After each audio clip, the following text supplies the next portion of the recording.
stay low key, all gas, no brakes, baby, let them hoes sleep. Body on 10, make your girl OD. I get in my way, never out of my lane. Feel like you the one and I'm on one. So what it's gonna be? Baby, squad up, we finna go deep. Riding on a team, got what you need. Baby, won't you keep me company? Give me something to do when I get lonely. I got something for you when we get home. If you let me put it down, when I hit the town, you should ride on me. Keep your minds on me. On try, baby, I think you should side with me. Stay solid one time if you lie with me. Just promise you never lie to me. Keep the moves on tuck. I know it's all love. Everything good. Keep the vibes on crush. I know it's all good. Know it's all love. Know it's all love.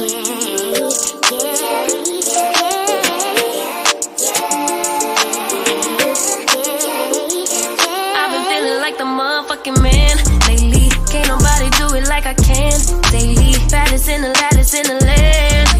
Body turn your nigga to a fanny up, fanny up. I made it where I'm at on my own. Had a couple blocks in the road, but I get to the bag on the low. I be counting stacks while they grow, yeah, you know me. Baby, won't you keep me company? Give me something to do when I get lonely. I got something for you when we get home. If you let me put it down, when I come in town, you should ride on me. Keep your minds on me. On try, baby, I think you should side with me. Stay solid one time if you lie with me. Just promise you never lie to me. Keep the moves on tuck. I know it's all love. Everything good. Keep the vibes on crush. I know it's all good. Know it's all love. Know it's all love.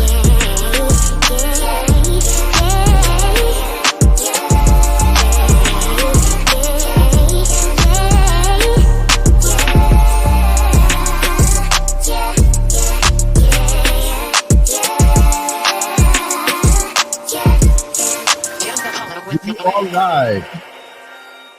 We are live. We are live. We are live.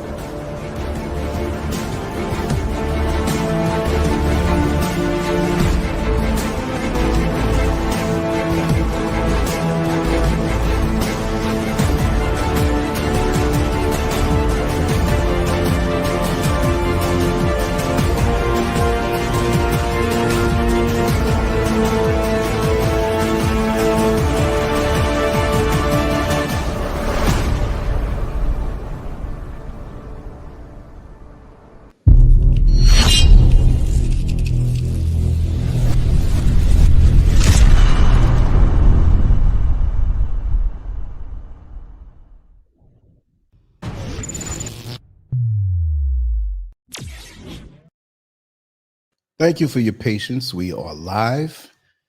We're going to have a different type of show today. Something that I've been wanting to talk about for a long time. Something that many people have reached out to me to talk about, because it's not something that is up front and in front of you as much, but very much real and very much something that most of us are just not aware of, especially the fellas. The title, When Your Wife Has a Side Chick, The Secret World of Women on the Down Low. Now, mind you, this is not a topic where I'm focusing on sex. We will talk about that, but that's not really what it's all about. Well, what makes me have the right to speak on this? Well, I've been in the proximity of many women who have had situations like this go on, and I will have to tell a little bit about myself and why I think that I am qualified to speak about this without telling too much about myself. I was in a relationship with someone for 8 years that we met and kind of fell hard for each other. And once we met, we never parted. That was strange. We met, we sat up all night talking, we clicked hard and just couldn't shake each other's company. Just like that. And we stayed together for 8 years. And after being up all night, after meeting, because people who met her and met, or who knew me, basically said, listen, we know somebody who you'd love to be with. You got to meet him. They knew. They saw her personality. They saw my personality. And it was true. She was perfect to me as far as I knew at 22 years old. And she felt the same way about me. The things we thought, the abstract things, the strange things about us that are strange to other people, but it clicked for us. So on the way home to drop her home, I went inside. We stayed up all night. We talked. She came back with me to my place. The only time we parted is when we had to go and earn our money. And we were right back. We just stayed with each other. It's crazy. But that's what happened. And I'm an easy going guy to talk to. Men, when they talk to me, the typical man that has the ego and the macho and the pissing contest, I don't really get along with those types. I never say that it's mostly women, but women get along with me quite well. I'm easy to talk to. You can open up, talk to me about anything. And so she said to me after about maybe 2 or 3 weeks, she said, listen, there's one more thing I want to tell you about myself. I said, well, what is that? She says, I'm attracted to women.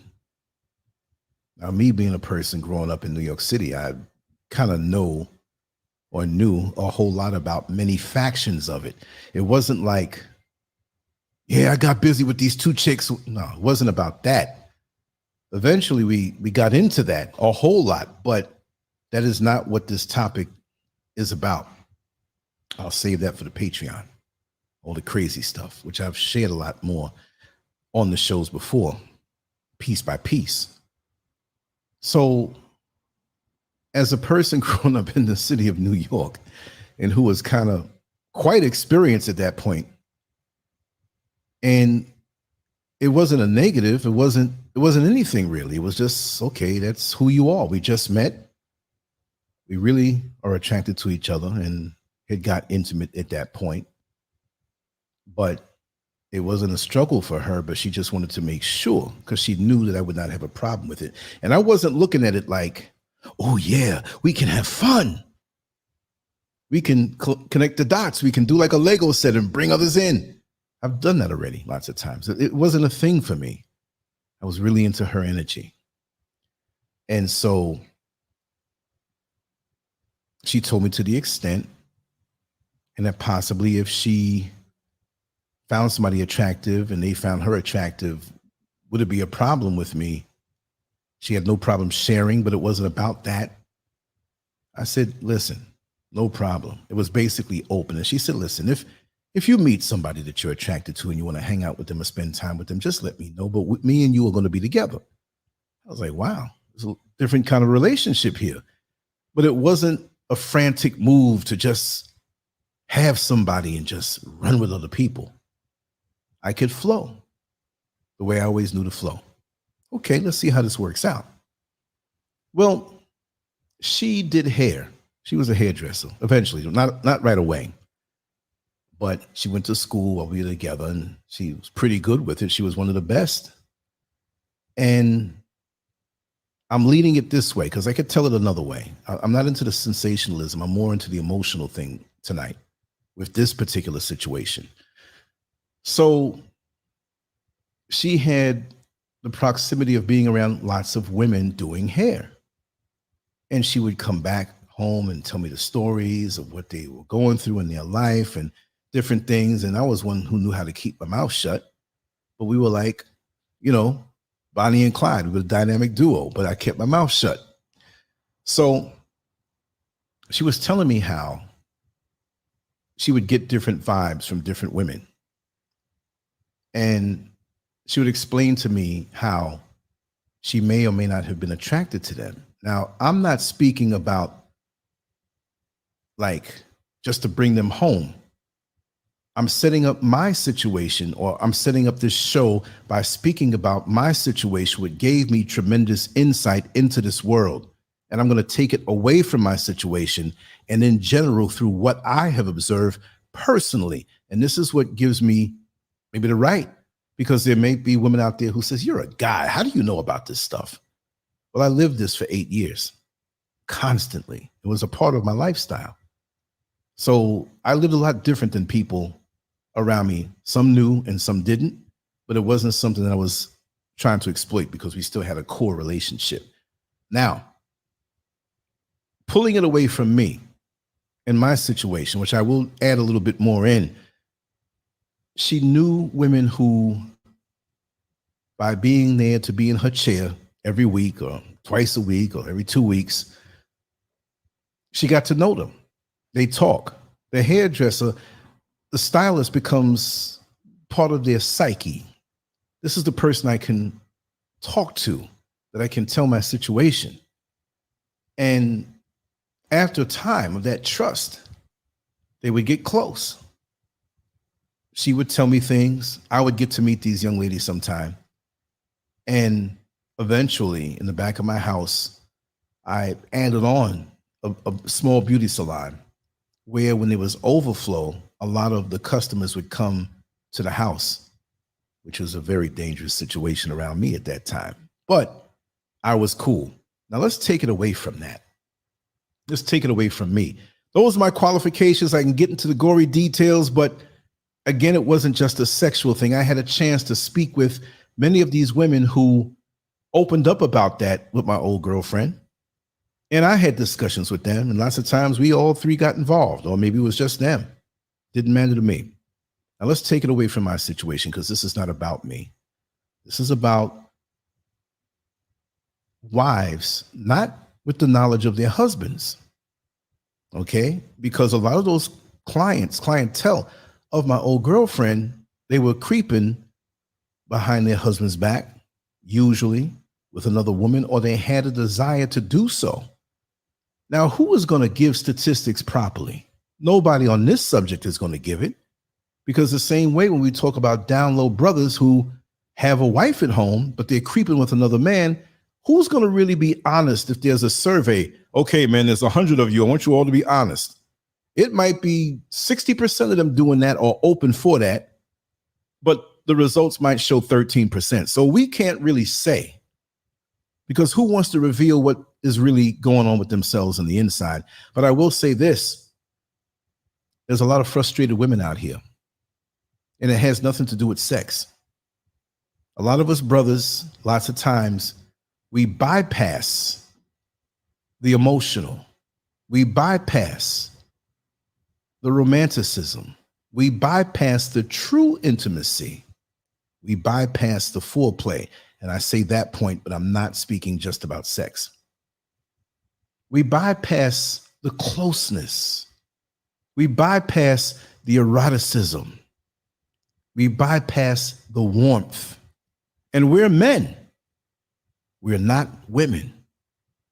There are certain women out here who, and I'm trying to explain this to the best of my ability, and I want women to respond who can respond. If you don't want to respond publicly, hit me with an email at lance@lancescurv.com. I will not reveal who you are, because I'll do a follow-up show with this, hopefully with people who want to call in. But I know there are not going to be too many women who call in, because it's like they might know my voice. But as men, we can satisfy a woman on all fronts, but if she may have had some deficiency in her life, and I'm not saying these women are deficient in anything, but they may be lacking in their life of the female energy from young. I'm not saying all women who may be open for this. It's a combination and a swirl of so many things. But I find that there may have been trauma in their younger years, a disappointment in a man, a violation from a man, not always in every case. It could be where they had wonderful relationships with their fathers, and maybe they craved more of the emotional connection to their mothers and didn't get that.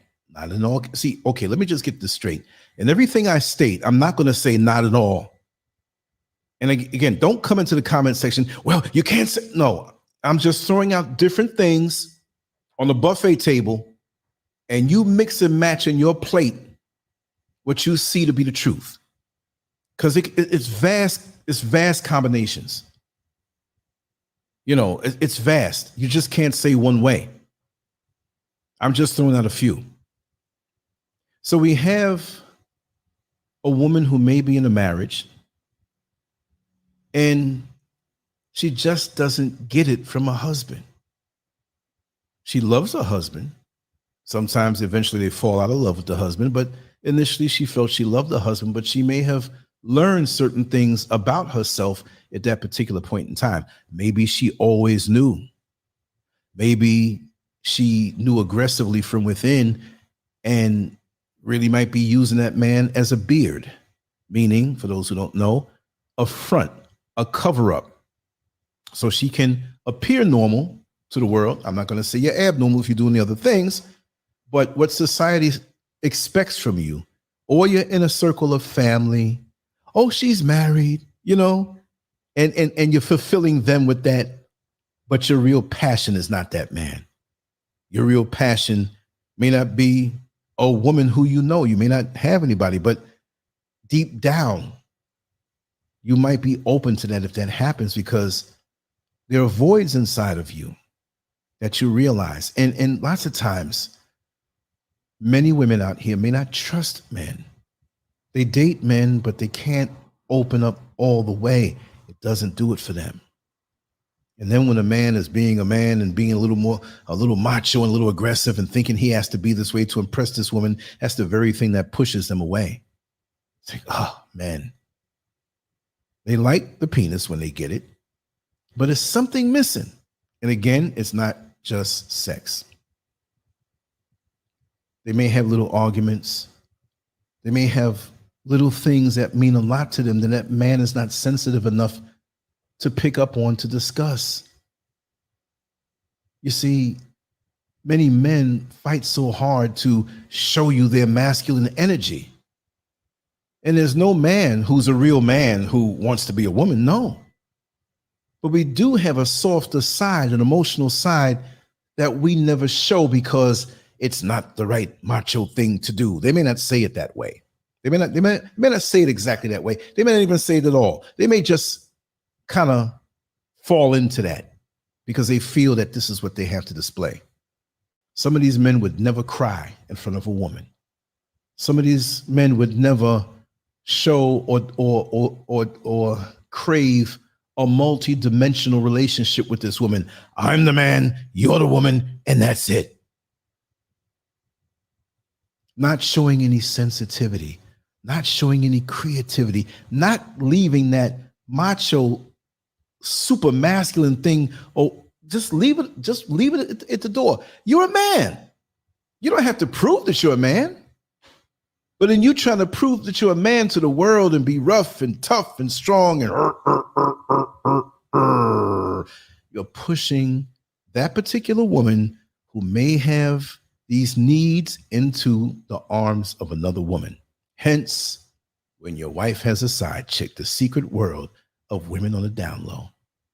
They don't want to change anything. They don't want to be political lesbians. They don't identify with lesbians. They're content living in that shadow world of having their husband and their normal life. And every now and again, if it's not every day, once a week or once, having that friend who can bring them the softer side of things.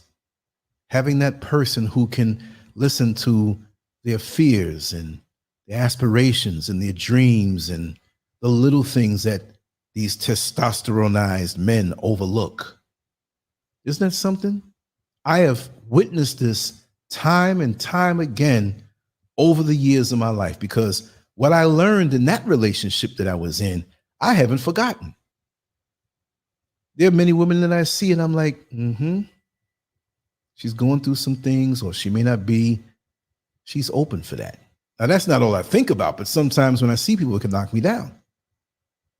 And I, for one, have always attracted women, not in my marriages, but in my other kind of unions down to the years, who were attracted to me, but it always seemed like they were open for something like that within their life. And they admitted this to me. They said, Lance, you're different. You got the female energy with the masculine energy. I'm like, I know that. And I embrace that. And some people might say, What do you mean, Scurv? Do you cross dress? Are you crazy? I would never do that. We're talking about the essence. We're talking about being multifaceted, because sometimes a married couple, that man has to sometimes be motherly to the children. He's not the mother at all. And sometimes that mother has to be a little more heavy-handed and take on elements of what the father is if he's at work or not around. You know, you have a corporate office going on. Do you think that one accountant is the only one who can do accounting for that company? No. Any good company, when that accountant is sick and can't come in for 2 weeks, what is the company going to just fold over in that department? No. Everybody has to know a little bit about accounting so that we can make it until you come back. You understand? So as a parent, you have to understand what the mother does so that if the mother's not there, or she's in the hospital having another child, or she's sick or whatever, you can cover until. That's what I mean by female energy. Okay? My mother was great as a mother. I have a lot of her in me. Oh, and my father was great as a father, and that's what I am. But I understand the different categories. And so many men get it wrong. Am I going to say, oh, it's your fault, that's why she did that? No. Because you have some women who lie to themselves and are basically lesbians and marry for the facade. I'm not necessarily talking about that. So you straight out are using that man as a beard. And you have that going on. And you have these women who have, and I said it that way to be slick, has a side chick, because it sounds like, wait a second, that's an eye-catching title. When your wife has a side chick, we never think of it that way. It's the man that has a side chick. And in these unions, this man may have a side chick. And she may not be looking for a man. She might be looking for that softness that you can't understand, that you need to give sometime. And it's not, again, it's not sex. It's the softness. It's the letting her lay on your chest and throw one thigh over you and cry on your chest.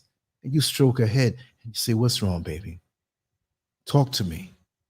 Tell me what's bothering you. Whatever you tell me, nobody else has to know. It's between you and me. I'm not your enemy. I'm here to love you, and I'm here to protect you. Give her that safe haven. See, a lot of men don't do that. And then you have the next woman who may or may not be married, but let's focus on that next woman who is married in a similar situation to a man who doesn't have all the gears in his vehicle. And so you have two women who have needs now. I'm not saying yay or nay. I'm saying what I see. Who gets mad at the weatherman when he tells you it's going to rain? He's only telling you it's going to rain so you can grab that umbrella and keep yourself from getting wet. So I'm not going against or condoning. I'm just down the middle of the road. I'm telling you my experiences, what I've seen, and what is happening out there. Now she meets someone else, another woman, who is in a situation of a marriage or a relationship, and it pretty much to the outside world looks like everything is going well. But she too is not getting the softness, the consideration. Maybe her husband's inconsiderate, but he provides everything, but he just doesn't slow down to say, sweetheart, how are you feeling today? What would you like to do this weekend? Would you like to just stay in and sip a little Harvey's Bristol cream and order out and have something brought in? You know, would you like to take a nice ride on Sunday, a scenic route, and we just end up where we end up and grab a room and just zone out?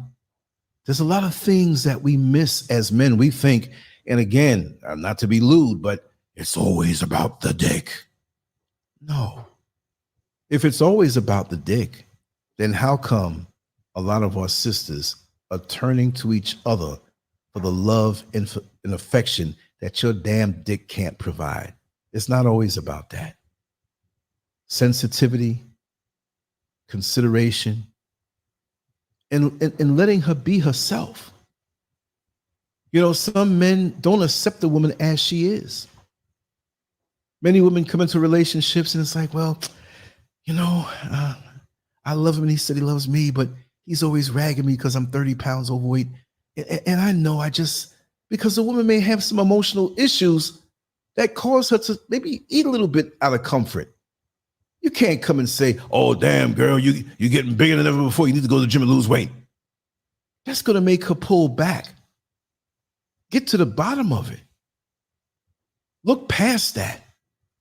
Tell her, even if you put on 300 pounds, sweetheart, I'm going to love you. But I want you not to get that way because I care for your health.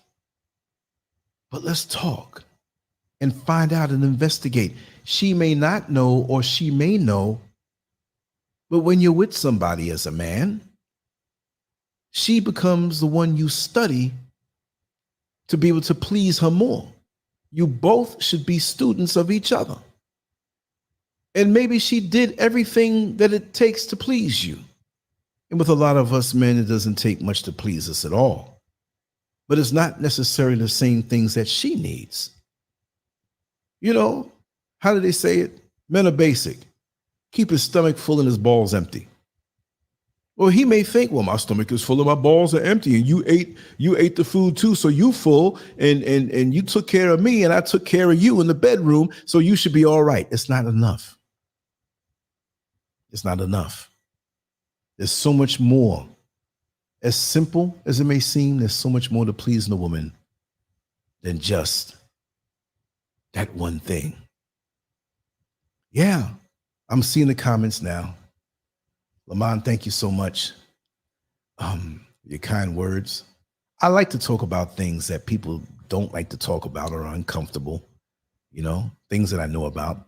Indigo King in the house. Reese, my dear sister. Yes. Let me see here. Okay. Ain't that something? Right? Okay, let me carry on. I might not glance at the chat room, so anybody else that comes in, I just want to go deep and zone out. So now you have these two young ladies. They don't have to be chronologically young. They could be any age, any combination of race, age, ethnicity, doesn't matter. And for some reason, they find themselves around each other. They had a really good time. And they felt a connection, a sisterly connection, a female energy connection that they've been yearning for. And it wasn't necessarily sex at first, right? Or anything sexual at first. But it felt good to have those voids being filled around the person who understands. And they can't wait to hang out again. It's like, listen, girl, we had a good time. When can we hang out again? It's all innocent seeming at first. It's like, well, whenever you want, I'm always here. And see why many of these unions like this go undetected, because in our society, especially in America, you know, I'm going to go hang out with my girlfriend. You think they're going shopping or sitting around watching the TV or doing some hobby. They're making dresses or in the kitchen cooking. Again, it's that sisterly bond that lots of times they missed. Sometimes because of the lack of connection to their mother, other sisters. They might have other sisters, but all your sisters are not going to be like sisters to you. Sometimes family members don't talk, but they always crave that. See? It's like with me, homo business, I'm just saying. My brother was always on drugs. He was 11 years older than me. I always craved a brotherly connection with him. So a lot of my friendships with males, it satisfied me that way. Listen, it ain't going no further than that now. I'm just saying up to that point, I understood that with me. So that's why I take my male friendships very serious. I grew up, aside from me having a brother, I actually grew up as an only child. So I had the tranquility, the peace. I didn't have other brothers and sisters stealing my shirts. What do you do? You wore my shirt. You took my socks. You did this. You did that. But at the same time, I love seeing that in other families because I didn't have that. But I didn't want it. You see? So we have to think about ourselves growing up. The little things that are still the big things as we get older, but we think because we're older now, the little things don't matter, that they still bother us. And many people don't admit that. They don't explore or go back that way because they feel as though they're going to see themselves as being weak.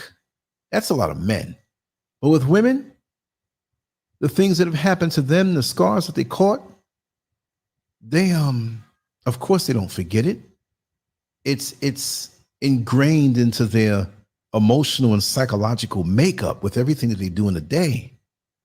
So when they meet somebody who understands, that's the main thing. You meet somebody who understands. Yes, you might meet a man who understands, but it's not going to be a situation where those voids that you have as a woman for the female energy doesn't mean it's lesbian energy, doesn't mean it's bisexual woman energy. You, after a while being around this next female, find yourself having a stirring in your heart for things that you never thought you'd ever feel.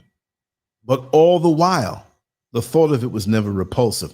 Now, how do I know? Again, like I said, I have a lot of experience with women this way. I was with somebody who was into that. They pursued it, but because of their pursuit, I got a chance in a front row seat to understand when these women would talk to us and sometimes talk to me. Lance, let me get a man's point of view. I've known so many women who have had side chicks and explain their thing. And again, it wasn't, even though it ended up being sensuous up to sexual, again, that wasn't the straight goal.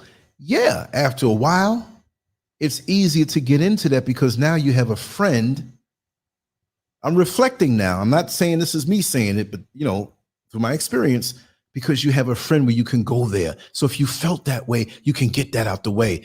The comparison is almost like a man who is with his woman, wife, girlfriend, committed relationship, no matter what the legal, status is. And she knows that he loves her. She knows that he's committed to her. So when they first met, he was very respectful, and he's always been very respectful. But guess what? He can do things now in that relationship that he couldn't do when they first met and first got together. He can walk past in the kitchen and smack her ass and say, damn, that ass looking good. You couldn't do that the first day you met this woman. You see what I mean? But the commitment. So that's my boo. It's all right. Yeah, you're right. This ass is yours. You can get it anytime you want. She wouldn't talk to him that way in the beginning. So in these unions, it can look like, y'all are lesbians. Look at y'all. Freaks. Y'all licking each other. It may not even get to the point of that. It may be the embrace. It may be the intimacy. Now, I'm only reflecting. I'm telling y'all about something I know. It's not like I'm saying this should be the situation for everybody or whatever. I'm only explaining what I know. I'm not comparing women who are in this situation like mass murderers or criminals and murderers like that. But you have the people who analyze the minds of the mass murderer. They wouldn't dare murder, but they're telling you what the process is and how this person got this way. And by no means are sisters in this situation are murderers, but they are desperate because they're not being fulfilled. Lots of them sometimes knew of their attraction to the opposite sex because the opposite sex reminded them of what they weren't getting as far as the softer energies of a man who can drop his guard, a man who knows he's a man, but he doesn't have to always put on the front of being big and strong and tough and rough and tough. That's a turnoff to most women after a while. A woman, yes, wants to be protected, wants to be secured, wants to know I'm safe with this man. But at the same time, that can't be the only gear that you go in. Okay, we know you make me safe. Show me something else right now. You see what I mean? Let me just check. I see the chat room popping up. Okay. So true. Teach. Thank you, Indigo King. Lazarus said, this is something women don't talk about. And they don't. I've talked with thousands upon thousands upon thousands of women just in my travels. It's always been that way. The jobs that I've had, the things that I've did, the parties I used to throw, the women that I was around, all types of women. I can't hold this in. I have to reflect and tell you what I know. And what I know might not be the full range of what another person knows or another woman has experienced, because I said this is not a one size fits all thing. But men tend to think, oh, you're a lesbian, get away from me. Or they try to use that in their, favor to get the multiple situation thing going on. And they're not even thinking about that. Yeah, Trinity B. So sad how many of our brothers, carry on. And again, it's not just where what they did pushed them into being this. It's a craving. I feel that all women have, no, not to be with another woman, but not to be with a man who's just in one gear. I know Mrs. SCURV grew up in the country, worked hard. Her family wasn't rich. So when she has a chance to go to the department store, and she doesn't do that much now, but back in Orlando, say, okay, why don't you get that dress over there? And she'll say, oh, you think so? I said, yeah, it'll be beautiful on you. But you got to get a matching hat. You got to get some heels to match. And she's like, okay. The little girl in her that didn't have a chance to explore her girliness, which is a righteous thing. Hell, you got men out here celebrating what they think is their girliness, and that ain't right. See? So now she comes home and maybe she brought 2 or 3 outfits and whatever. She said, oh, I want to get that extra bag, but that's above the budget. I said, here, I got it. Where you get that money from? Hey, I've been saving it. Here, get it. You sure? Yeah. Come home and let her go into front of the mirror and doll herself up. Say, sweetheart, when you get that outfit on, you got to come out and model it for me. See, I'm not putting myself up on the pedestal, but I'm saying, how many men do that? And go shopping with their woman and take time, and that looks good. Or be honest too, like that belt around the waist, you already got a slim waist. It brings too much attention. You need to get rid of that belt. Get interested in what they do. They want you to be in their world. They want somebody to be in their world to deal with them that way for the adventure of it all. And a lot of us don't do that. Sister Oyala, with your beautiful self, welcome. I got your message too. I didn't read the whole thing, but I think you switched up the title. I'm going to do those tonight because I fell out last night. I had a whole bunch of stuff, but you know it's coming. Great picture you sent me too.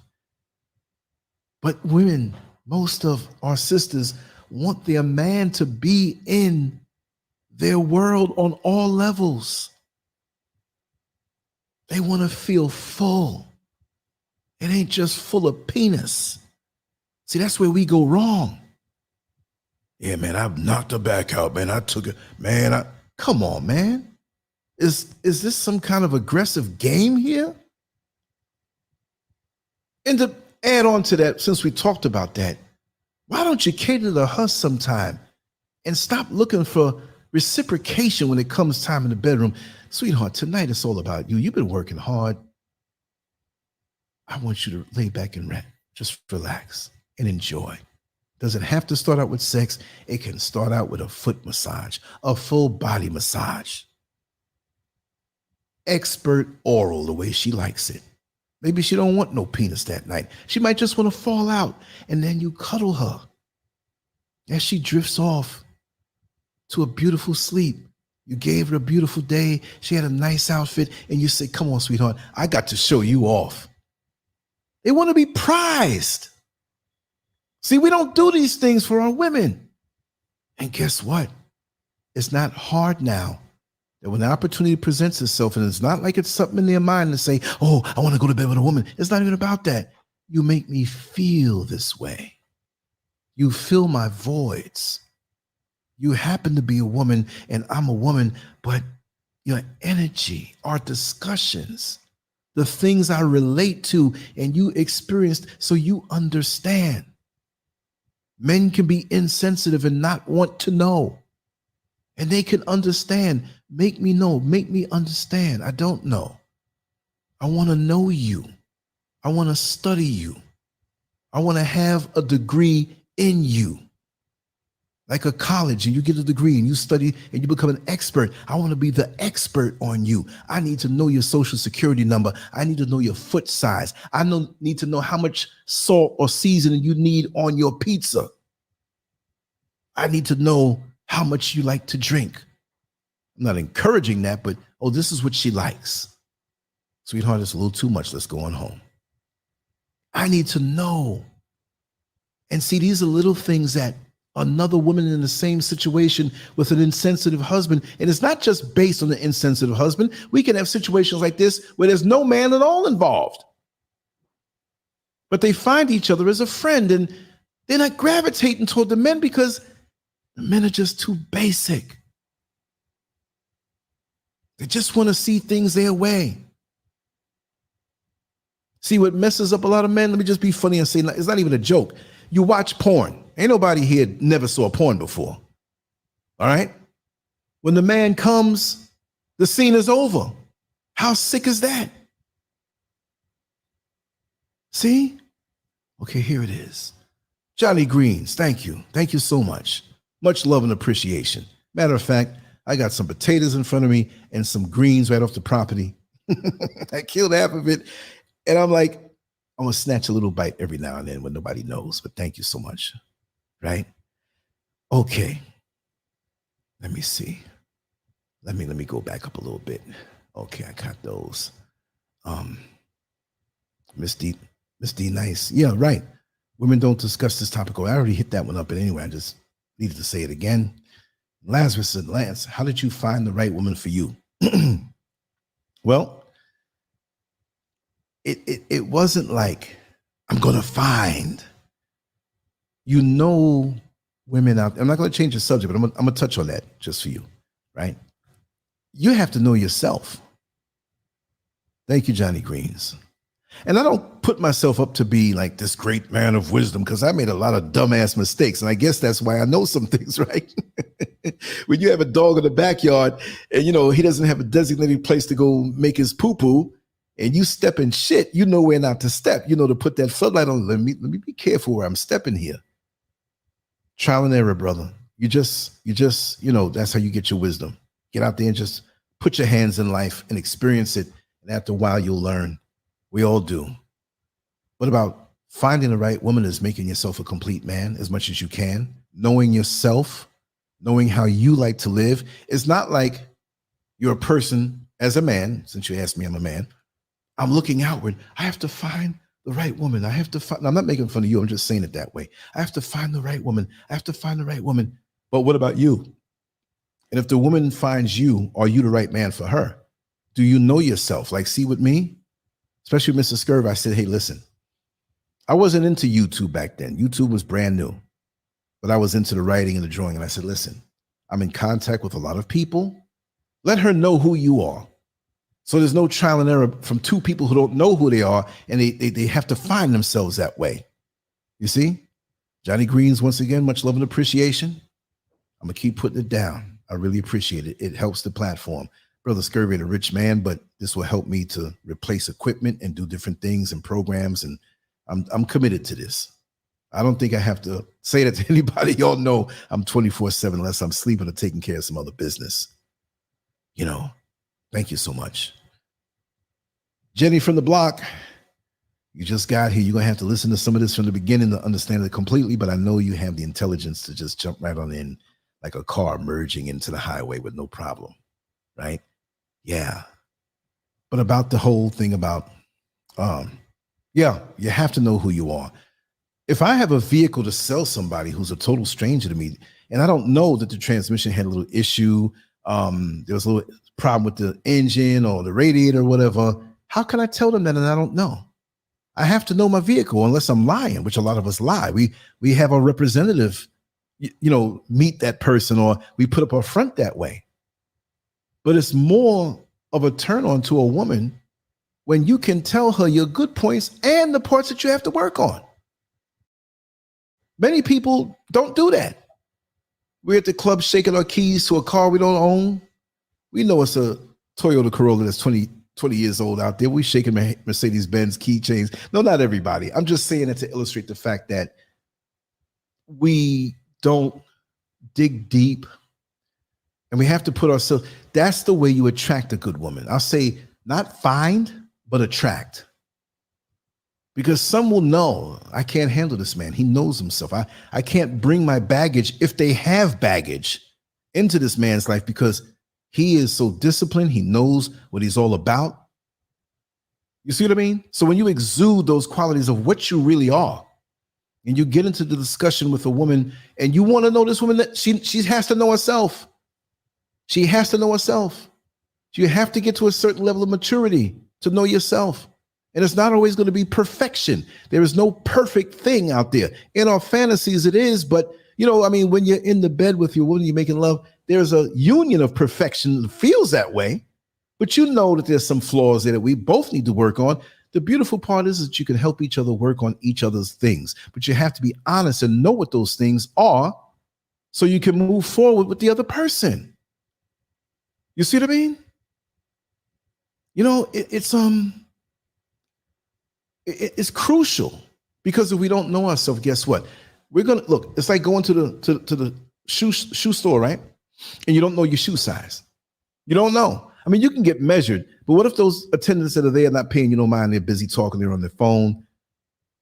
You don't know that your foot is a little wider than most, and you get a certain size that's too long, and it looks like you got like scuba diving outfit. The flippers on. You know what I mean? If you know what it is that you're about, if you know the recipe of what you're about to cook when you go into the supermarket or the market, you walk right in there and you get what you need to get. You're not going to go and look for soy sauce when you're making lasagna. You know what I mean? You're not going in there and looking for whatever that doesn't fit what it is that you intend to do. So consider yourself, when you know yourself better, it's like sharpening the sword that cuts through life. If you don't know yourself, that sword is dull and it won't cut through life, and you'll have issues getting through certain situations. But when that sword is very sharp and sharpened, and even in the downtime between relationships, you should be working to make yourself better, because you will attract.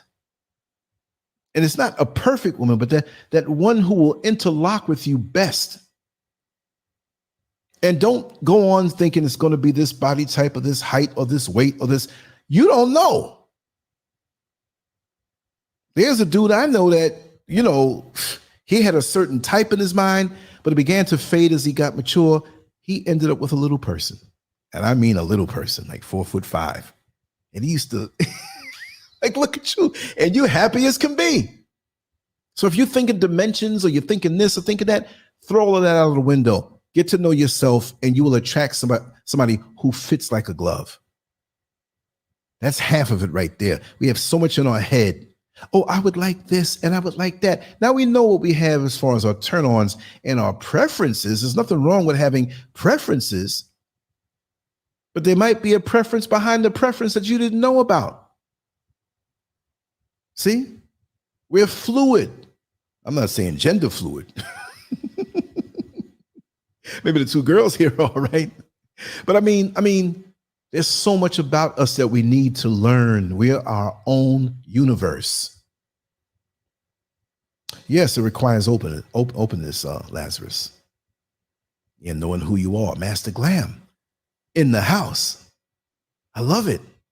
Let me see what Tracy J has to say. The vast majority of people don't know how to heal from one relationship in order to ensure the health and success of the next. Truth. It gets no better than that. You're speaking nothing but the truth. See? Let me see here. Thank you, Lazarus. Thank you for the compliment. Yeah, let me see here. This is a bigger issue that men think it is. Not being intimate enough. It's like men, and again, I'm not shifting it away from the ladies now, but this is a very crucial point when it does deal with the men. And they wonder why they always end up alone or with somebody who is distant to them. Because a lot of our sisters need healing because of things that were done to them. And because they may look perfect. Oh, look at her. She looks this. You don't know what's going on the inside. I'm not saying they're damaged or ruined or anything like that, but help to be the one to heal her. Help to be the one to be her comfort zone. Help to be the one to bring her into a place where she feels safe and loved and protected, and she can speak on anything that may have happened to her or things that she aspires, and don't knock it down. Don't try to categorize it and put it in a box and say, oh, this is just that. Oh, this is just that. No, if it's important to her, it should be important to you. And this is why they're not coming to you for true intimacy, and they find themselves in the arms of a woman. You see? Let me see here. Right. But it was a person who was good for him. But the joke, because he always had this preference. And I'm like, look, and this was between me and him. I didn't say this in front of her like that. You know what I mean? That's what it was, Oh, thank you. Thank you, Johnny Greens. I mean, I come out here to laugh, and sometimes I'm angry at the system, and sometimes I'm looking for answers to certain things myself, but I'll speak about something else and get an answer. I don't know everything, but what I know, I'm willing to share. Master Glam in the house. Yes, Sister Oyala. You gave me the answer I've been asking God for. I'm 25 and single without children right now. You're at a great place right now in your life.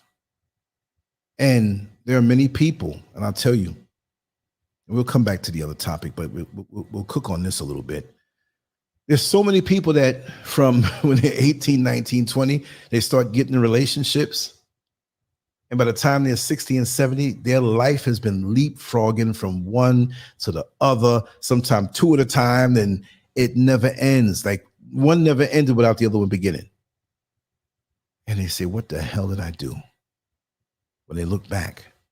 Because see, right now, if all goes according to how things usually go, barring anything tragic, and we don't want that, you have more ahead of you than you do behind you.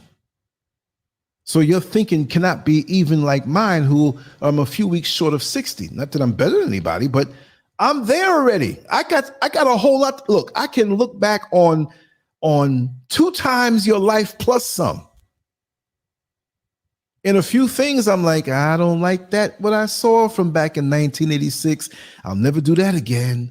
I don't like that, what I saw in 1993. I thought it was good, but I'll never do that again. That little mishap that happened in 2002, yeah. Or was it 2003? Oh, when I put out a book, y'all won't believe it. I've been through a lot of sugar honey iced tea. But you have so much to look back on. And so the more wisdom that you accrue as you make your journey, it will keep your sword sharpened so you can cut through situations that a dull blade can't, that one who didn't absorb certain wisdoms can't.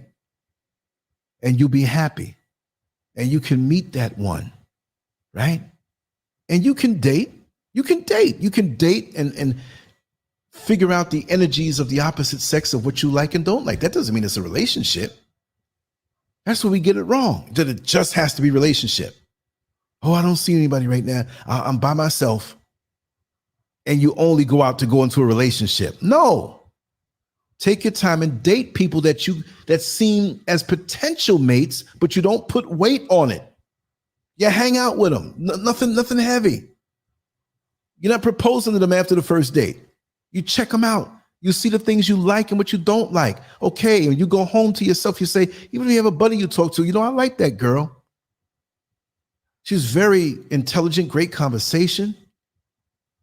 But she cursed out the waitress because she felt the waitress didn't do a good enough job. She cursed her out. That turned me off. She flipped. I don't know where that came from, but nice girl, but I don't think I'll be dating her again. But you learn something about who you are. See? And many of us go off of wants and looks. Oh, she's good, man. Look at that body she got. Oh, I want to be with her. I want to be with her. You want to be with her? You don't know her. Hell, she probably doesn't even know herself. How are you going to want to be with somebody who doesn't even know themselves? How are you going to want to buy an appliance that doesn't have instructions? How are you going to operate this thing? How are you going to maintain this thing? How are you going to get involved with someone and you're not complete yourself. And we're not going to be complete where we're perfect, but we have to take ourselves for different test drives around different energies, around different people, around different situations that may oftentimes be uncomfortable, so we can unearth who we really are by our reaction. See? It's got to be that way. Yeah. At Jamal, that's a huge issue that often comes out of being neglected. So true. Exactly. Preferences change as we mature. The way I was thinking at 20 is not the way I'm thinking at 60. I wasn't a dumb 20 either. I had a lot of sense, but I was a little too lusty for my own good and accommodating. Yes. What happened to genuine platonic friendships, Tracy J? You're right. Why does it always have to be where we're waiting to jump on each other's genitalia? What happened to true love between friends that are of the opposite sex? I still have that love for friends of the opposite sex that I love. It is so stabilizing, actually. When you have platonic relationships, and I'll flip it around to the ladies' side, you have men that you know that genuinely love and care for you, and they're always there for you, and you know they're not waiting around just to jump in the bed with you, and you're dating somebody, and it happens to be maybe a nasty breakup, and you can go to these platonic friends that care about you, who are men, who give you the masculine energy without any strings attached. You will recover faster from that breakup because you have that undergirding energy of real manhood. But the sad part about it is, 90-something% of men, if you're platonic or you think you're platonic, you turn around and say, listen, I'm going to say it in a lewd way and funny, right? Want me to suck your dick? You know what I mean? They'll be like, yeah, whip out. It's like, oh man, I thought you were cool with me. You see what I mean? And if you said that, the ones who are really like, listen, sweetheart, you might be a little hot in the drawers right now, but you know I'm your friend and I love you. That ain't gonna happen. Ain't you dating somebody right? You go to them. But thanks for the compliment. You know what I mean? Real like that. Where you're real. I've had platonic friendships where I have laid in a bed with some gorgeous women and nothing happened. That's my word. Beautiful bodies, beautiful face, and we're platonic friends, and they were broke up with somebody or their mama died. Lance, please come on, I just need somebody to be with me. I don't want to deal with these men trying to get in my drawers. So I'll be over in a little while. Romantic settings, because they needed that. Candles burning, a little wine here, and dressed very comfortable. We're a little too comfortable. I saw too much, but it wasn't about that. They wanted to cry in a man's arms. They wanted somebody to comfort them. That is a true test. Now, all my female friendships weren't that way. I understand that. But I valued those because it gave me hope in myself that when I felt doggish in them years that I wasn't a dog. I never really was a dog. I tell you straight up what it was. And if you wanted it, we do this, whatever, but that's what it was. There was no trick in here. I'm going to trick her into this. I'm going to tell her I love her. No. Honesty with yourself, with the person. See? Don't lie to them. Give them the real. Let me tell you something. A woman will give you a deeper love over any relationship that they've had if you're truly in a platonic relationship with them and you don't break the rules and you give of yourself. Some people will say, oh, that's simping. They'll say it's simping because there's no pussy involved. Let's just be real. Because some men equate that if I'm going to be cool with you and I'm going to go out with you and I'm going to be your friend, that means you better give me some. So you just some lower vibrational entity that can't see the beauty and the value of a woman.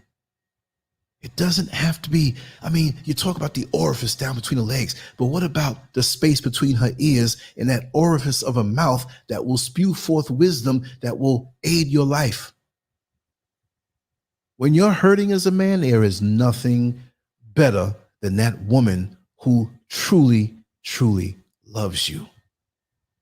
And that will help you to not fall into something that's not real, because you know you have someone who really cares about you. A platonic friendship. I need to talk about those. We need to talk about those for real. You know, yeah, friendships these days are full of just benefits. And yes, you're right, Oyala. But when the benefits are not being shared, oftentimes that relationship dries up. It should be beyond that. I don't care who you FCUKing. If I love you, I love you. If you're my friend, you're my friend. It's not seasonal. Oh, you got that nigga over there with you, man. I can't talk to you. No, I can. I want to show you that this is a lifetime thing. That if I leave before you and you see me in that casket, you'll say to yourself, that was a real friend to me who really loved me. That's what I want to leave. I never really was that guy who wanted to get more notches on the belt, even though I have a whole lot of notches on the belt. That wasn't really about it. When I dealt, I made sure to be caring with it, not just bend over and just, no, that's crazy. That's why many of us have so many voids. You're right, Lazarus. The times have changed drastically. I sometimes look around at this world the way it is, and I'm like, what kind of planet am I on? You're right. Most men don't want female companionship unless it's beneficial to them, aka sex. And look how much they're missing. And again, I was one who, coming up, had a lot of offers and took up them offers sometime. Okay, so it's not like I'm sitting here, no, I never did it. I had a lot of that, but I understood the difference because I had parents that loved each other and gave me an example of what true love was. You see what I mean? That's what it's all about. You're right. Yeah, entities. They're not even people. They look like people, but they're low vibrational entities. Tracy J says to Oyala, friendships are competitive to see who can outdo who. Yes, there's a lot of that. For women, it's to see who can get a man to marry first. Trust me, I've seen that. And it's not just younger folks either. Some older folks out there, I can tell you a lot about that. And it is really ridiculous, all that, Yala. Now, here's somebody from, wait a second. This is some old spam. Let me show you what I get. You know, we're broadcasting on multiple platforms, right? Here's somebody who drops a link. Look at the link in the comment section on Facebook. Now, what the hell? What the heck? Let me see. What is she talking about? I think she's talking about money. Yeah, she's talking about money. Probably some cryptocurrency or something like that. That's crazy. They're going to get deleted. I'm not leaving that there. Because when you get one of those coming in, it's like you get 1 million of those coming in. They just drop links. It's crazy. I get a lot of that. I got to take like 20 minutes a day to clean up some of my social media of stuff that shouldn't be there. It's crazy. Yes, it's we move into adulthood as far as the years are concerned, ill-equipped to deal with adulthood, ill-equipped to deal with who we truly are, because we don't know ourselves. See, we think when we turn 18 or 21, wherever the legal age is for us in the world, in whatever state we're on in the United States or beyond, whatever it is in the world, we think, okay, that's it. No, it's not it. You're not equipped, especially since the brain doesn't mature until, 25 years old? And here you are, 18, with all of your urges, all of your desires and passions that you want to experience, and you want to run out into the world, and you think you're an adult. And the fact of the matter is that adulthood, true adulthood, for some may take longer to arrive. For some, it may be 30 years old, 35 years old. You have a lot of old fools out here with gray hair who are nothing but little boys. But we give them that respect because of their appearance. Excuse me, mister, can I so-and-so? I mean, there have been many men that I've talked to, like in passing. You think you have an intelligent conversation. It might be around the holidays and you're in a big supermarket, Walmart or something, and you got a long line and you waiting. And you waiting so long it doesn't stay a line no more. You end up kind of standing next to each other. Like one person, yeah, man, this line is long. Yeah, man, how long you been here? I've been here about 20 minutes, man. You need to get somebody else up there to, help with the load. Then somebody funny looking walks by and you say something about them. Hey, man, this world is changing. And yeah, I'm telling you, man. Hey, my name is Lance, man. What's your Charles? How you doing? What part of the town you live in? And you start talking, And then you say something because this person may have gray hair, they may be older than you, and you say something according to how they look, thinking that that would be the kind of conversation and exchange that you'd have. You'll be fooled. And you say, well, you know, what do you think about the spiritual decadence in the world today? I had this happen to me. I asked the guy that, you know, this guy looked classy and we don't know each other. I don't know about that, man. I'm trying to get me some ass tonight. I'm like, oh God, conversation over. You know what I mean? How could you say that? I'm asking you something and you're looking this way, at least front. Old fools. I remember there was a teacher, Miss Frazier, in the High School of Art and Design back in the late 70s that I went to. And there was a guy who was always late to class. And she didn't mind it. She didn't really grill him about it because it was like about a minute, but he was always the last one through the door. To the point where after the last person up to a point came through, she'd wait a minute and point at the door and he'd open it and come in. And she was just like, you know, you just a slave to your loins. Because he was always trying to talk to women in different classes, the young ladies in different classes as they moved about to the next class. He was always trying to get a rap. And that was his thing. But I'll never forget that. You just a slave to your loins. That's a t-shirt. And Reese, probably tomorrow I'll take some time and make some of the t-shirts up. I've been writing down some of these lines. You know what I mean? So let me see. Gifty, how are you doing? You're 1,000% right, Lance. Thank you. On the other hand, nature is not easy to overcome. You're right. Nature is not easy to overcome because, see, we can get involved with a person who, with their imbalances, the mighty parts of them take us over. Their energy takes us over. Their charisma takes us over. But they may have parts of them that are deficient, the parts that they didn't work on, that drag us down, that make us feel down, bring us negativity. And so when you're connected to them, especially when it's a sexual connection, that could be a strong connection. It's not just about the orgasms. That's the beginning. But when you begin to join on to this person, see, people don't understand that when you get with somebody, whatever you're doing, you're joining on to them. At first, it doesn't seem like it's like it's happening, but you're in. You go back for more. You spend time with this person. You're hitched and hooked and tied in. They didn't say it's a soul tie. It's not like a loosely tied lace that you can just walk away from and it falls apart. A tie. When you tied to something, that's some serious business.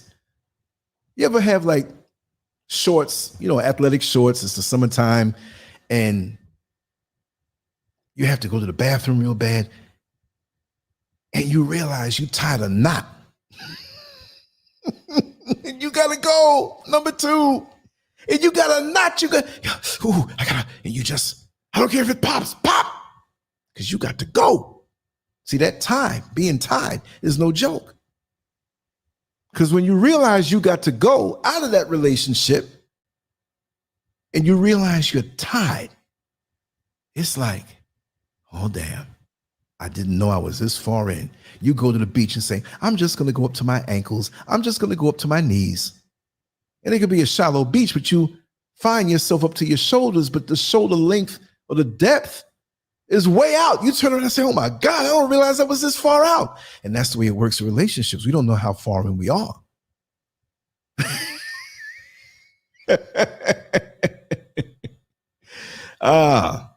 Would you say MX Zinga? Oh, that's not 6, it's Mo Zinga. I'm sorry. How you guys in the chat, how do you define real friendships? Like they say, the person who can finish the sentence that you start. The person that knows you in and out, knows your flaws, knows your good points and your bad points. They tolerate those and they have hope in you that you'll get better and they want you to get better. Not this superficial thing where we're friends. These friends of the entertainers, you know, celebrities, we're friends now, you know, only because, you know, it brings more hits when you collaborate with them, whatever. The people who are not ashamed to be with you when you're at your lowest moments. I'm her friend. She might be having a meltdown right now, but I'm not going to abandon her. See you over there across the room. You're supposed to be a friend too, but you making fun of her, and I'm going to remember that, and you're not her friend. Real friends don't do that. You defend your friendship through thick and thin, your connection. You don't reveal their secrets. You keep their secrets secret. You could know all kind of sugar, honey, iced tea about them, but you're not telling because you're a friend. All these other people will jockey around to be around this person if they get some type of status, but you've been there all along and you're not there for that. You see? G. Bowman Jr., much love and appreciation. Thank you so much. Life plus experience plus reality equals acceptance complexities. Yes, indeed. Wow, that's deep. That needs to be on everybody's wall, whether they're there or not, to remind them. See? Wow. Through thick and thin, no matter what. I have some friends in my life that I've been friends with them from back in the 70s. And they've been through some things. They may have revealed some things to me, right? I'm still there with them and I still love them no matter what. Doesn't have to be public where, yes, and the superficial thing. See, I'm his friend. I'm your friend, right? I'm your friend. You don't have to say it. Friends can piss you off, but you're still their friends. Huh? They can piss you off, but you're still their friend. You give your last for them. You want them to be comfortable maybe when you're not. See? I have a friend that was going through a really bad breakup. I'm not going to say his name. He doesn't mind me saying it. I stayed with him. I didn't go home. We were teenagers. He slept on the couch on the front porch, and I slept on the floor just so he can see that somebody was there. That's way back. Way back. Over 42 years ago. And his father, who recently was deceased and transitioned last year, told him, he said, see that Lance there? He's a real friend for you. That's all I'll say. Longevity. Even when sometimes life, we got to work overtime. We got to do this. We got to do that. We don't see each other as much. We keep in contact. But it's that feeling and connection, no matter how far you are away from them, as far as mileage is concerned. See? All the friends I have in New York and all of them on the East Coast, still my friends. We talk every day or throw a message or something, and we don't have to have an explanation. We got jokes, inside jokes between each other, right? That we make little noises because that's the punchline of the joke. And we may just make the noise and keep going. We're like, yo, you crazy, man. I remember exactly what you're talking about. Me and my friend went to the hospital one time. I forgot why we both were in the hospital, but we were there for some reason. It wasn't for him. It wasn't for me. It wasn't, I don't know. I forgot what it was. I had to pick up an envelope or give something. And we were sitting there for a while. And there was an old white man sitting next to us. And every now and then he'd belt out this noise. Oh! Everybody would look. Who the hell did that? By the time everybody relaxes, oh! I don't know if it was some kind of Tourette syndrome, but he wasn't in pain. We saw who it was. We were cracking up. We were younger and everything, but so the other day I left him a voicemail. Click. Oh! He was like, oh, you crazy. Little things you forget, little things you remember.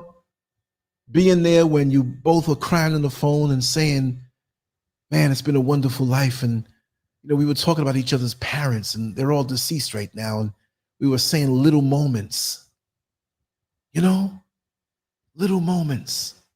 I said, man, every time, I never told you, but every time I hear that song from Chic from back in 1977, everybody dance, ooh, clap your hands, clap your hands. I said, every time I hear that song, it reminds me of your mother and I want to cry. And I remember she was sweeping in your living room, in your dining room, and she was humming this under her breath, and it stuck with me. Being over your house, I felt like I was home. The little things I remember. And he was like, yeah, she loved that song. I said, I told you. Remember the time I did the green leaf around your table, the edge, and it had to be straight? And I said, yeah, my mother loved how you did that. Your hand was so steady. That's when you know you got a connection. It's the little things. This is not no production for the world. The embarrassing things. You know how many embarrassing things my friends know about me? And I have no problem with them telling it. One day I'm going to have an embarrassing things LANCESCURV show, all things embarrassing. I'm going to have my friends come on there and tell it. I ain't got no problem with that. I ain't got no problem with that. The time I was in Times Square and I didn't have a bathroom. I couldn't find a bathroom, man. I had to go both ways. It hit me. Gotta go now. I was walking through this open parking lot and ducked between two cars and squatted. Thank God I always keep paper with me. Did my thing. Oh, God, I was so relieved. I'm sorry. I did it between two cars. I got up and walked up out of there. And there was a little white man walking up to me. And he saw me come from between the cars. And he looked between the cars. And I'm not going to censor it. He's like, hey, there's always somebody busting you. Hey, get back over here. And I felt it all up and down my back like I get to get out of here. And I didn't know he was going to say it. Hey, he was calling for the attendant. That man over there is shit in here. I'm like, oh, man. I turned the corner. I broke up running. And there was a cop that was like hearing it. And I'm like, I got around the corner. I was out. I had to go. Embarrassing. I'm not here to tell shit stories, so we all have them. We just don't tell them. I don't give a damn.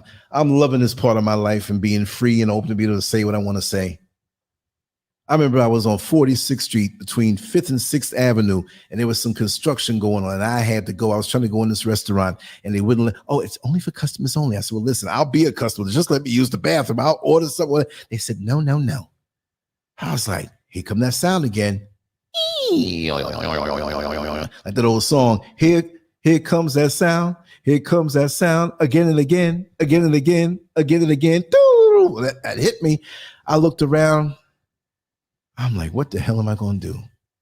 There was a dumpster right in front of me, a real tall one. I had to jump to grab onto the edge of it and swing my leg over and get in the dumpster. And I dropped in there. There was like 2x4s with nails and sheetrock. And I was like, I didn't care. I went to work and relieved myself. And of course, I had some toilet paper. Just enough. Well, that newspaper over there had to suffice too. And I sat there for a while I heard the traffic around me. And I'm like, I remember what year it was too. It was 1981. All of a sudden, a paper cut hit me in the head. I said, somebody must have threw it in here not knowing nobody's in here. Then all of a sudden, a straw, another paper cup, a styrofoam cup, all these cups and different things. Somebody had balled up paper and threw. I said, where's this stuff coming from? I looked up.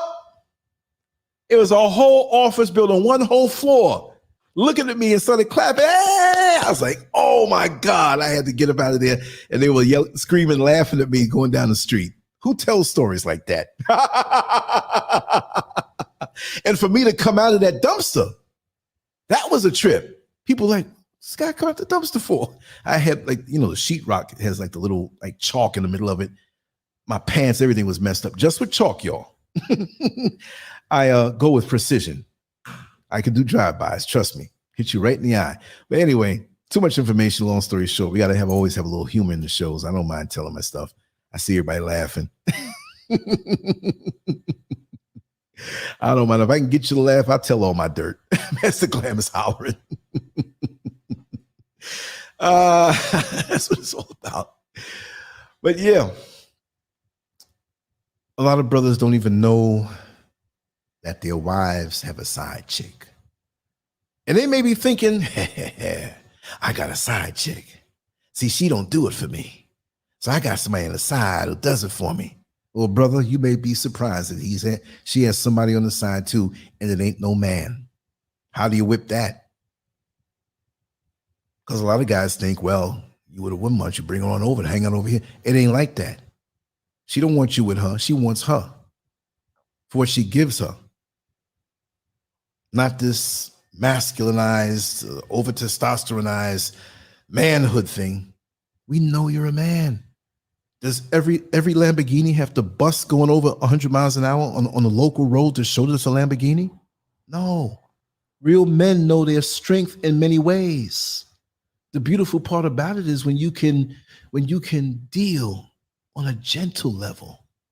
There's nothing like a strong man, physically, mentally, emotional, spiritual, that can be gentle. With all his strength, he can be gentle. Look how gentle King Kong was when he was holding up that white woman. I just wish our brothers would hold our sisters just like that, King Kong did, which was supposed to be a black man, insinuated.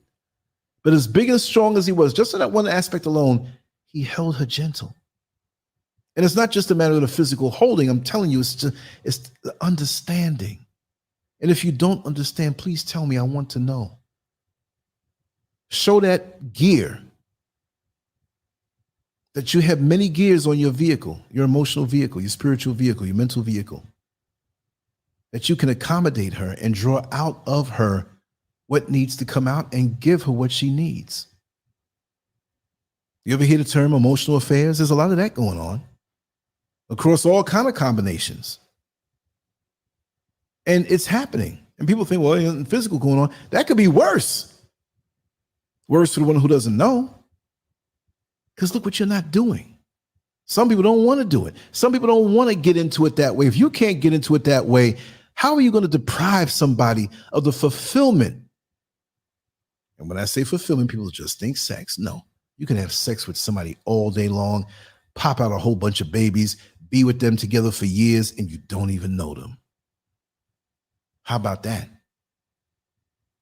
Because you think you know every inch of her body. You know nothing about her. You have not even touched her in a deep manner. But the one she has as her friend, who might be another female, will get all up in her. I'm saying it that way. We're not talking about fingers and dildos. Will get all up in her mind, all up in her soul. Captivate her with the fact that you can understand what I've been feeling all these years and nobody has touched me that way. It may not even be where they're kissing or 69 or putting each other's clits in their mouth. It don't have to go that far. But it's an emotional affair. It could be that. And it can go that far. Because even the way they may I say it, make love, so gentle, so loving, so emotional. You got this dude at home, come here, girl, that ass looking good, and want to bang you from behind. And you sitting there, feeling like an old bag of shake and bake chicken, up and down, up and down. And when he's done, rolls over, don't even want to hold you. And you feel like a sperm receptacle. Fellas, we got to wake up. This is not all. We have some brothers out here who are really attached. But it's not about what you can get. Like I said, it's crazy when I mentioned about watching porn and the scene is over when the man comes. And this enforces this thing in our young men when they see that. I'm done. Do you eat 2 bites of your favorite meal and just push the plate away? No. You get into it. You don't want to rush it. You want every bite, even the dessert. You want to sit there for a while. You don't just get up. Okay, that's your last bite. Get up and go. You want to sit there and just let it go down. Women want to be held, but held genuinely where there's a real connection. And I just think that, I'm not saying it's sad from the fact that, no, because I'm a traditionalist, one man, one woman thing, but, it's sad that these men aren't doing what they're supposed to do. And it's not just about what the men are not doing, granted. But it's a shame that many of us miss out on so much with our women. I've talked to women and we've had some deep conversations that it was not phone sex, but it was orgasmic. It's like, wow, you understand. Wow, you understand me in that aspect. We're missing out on so much. And this is why we leapfrog from one thing to the next, to the next, to the next. Because it's only skin deep or just barely below the surface. And by the time we don't feel something right away, we don't take time to get to know each other. We don't, like I said, how are we going to get to know each other when we don't know ourselves? How? Girl, how could you do this to me? You know, I gave you everything. I dick you down every night. I even lick you. Why you going, this woman ain't got no dick? Well, you ain't got no damn compassion. You don't have no damn sensitivity. See? Whether you as a woman would find yourself with another woman, you got to understand what I'm saying. See, a lot of people saw this title and said, okay, let's see what he's going to talk about now. But you got to word it a certain way and sometimes come a different way where it's, oh, damn, I like what he's talking about, but it's a little different. Some little 18-year-old little gangster rapper dude, I'm going to check this out, man, when your wife has a side chick. He ain't going to listen to this but for 2 minutes before he's out. He don't want to hear about no sensitivity. Man, I want to see some 2 chicks 69 and man, I want to get busy with them. Because you're thinking that way. That's your maturity level. And again, there are much younger people that are mature also. But I could understand this. I've seen it in that relationship where my woman was into the women and a lot of them came and confessed things and I was privy to. That was a very unique learning experience for me. It was nothing I thought I'd get into. Like when you asked me if I was like 18 years old, really? Yeah. I was into her. But you know what?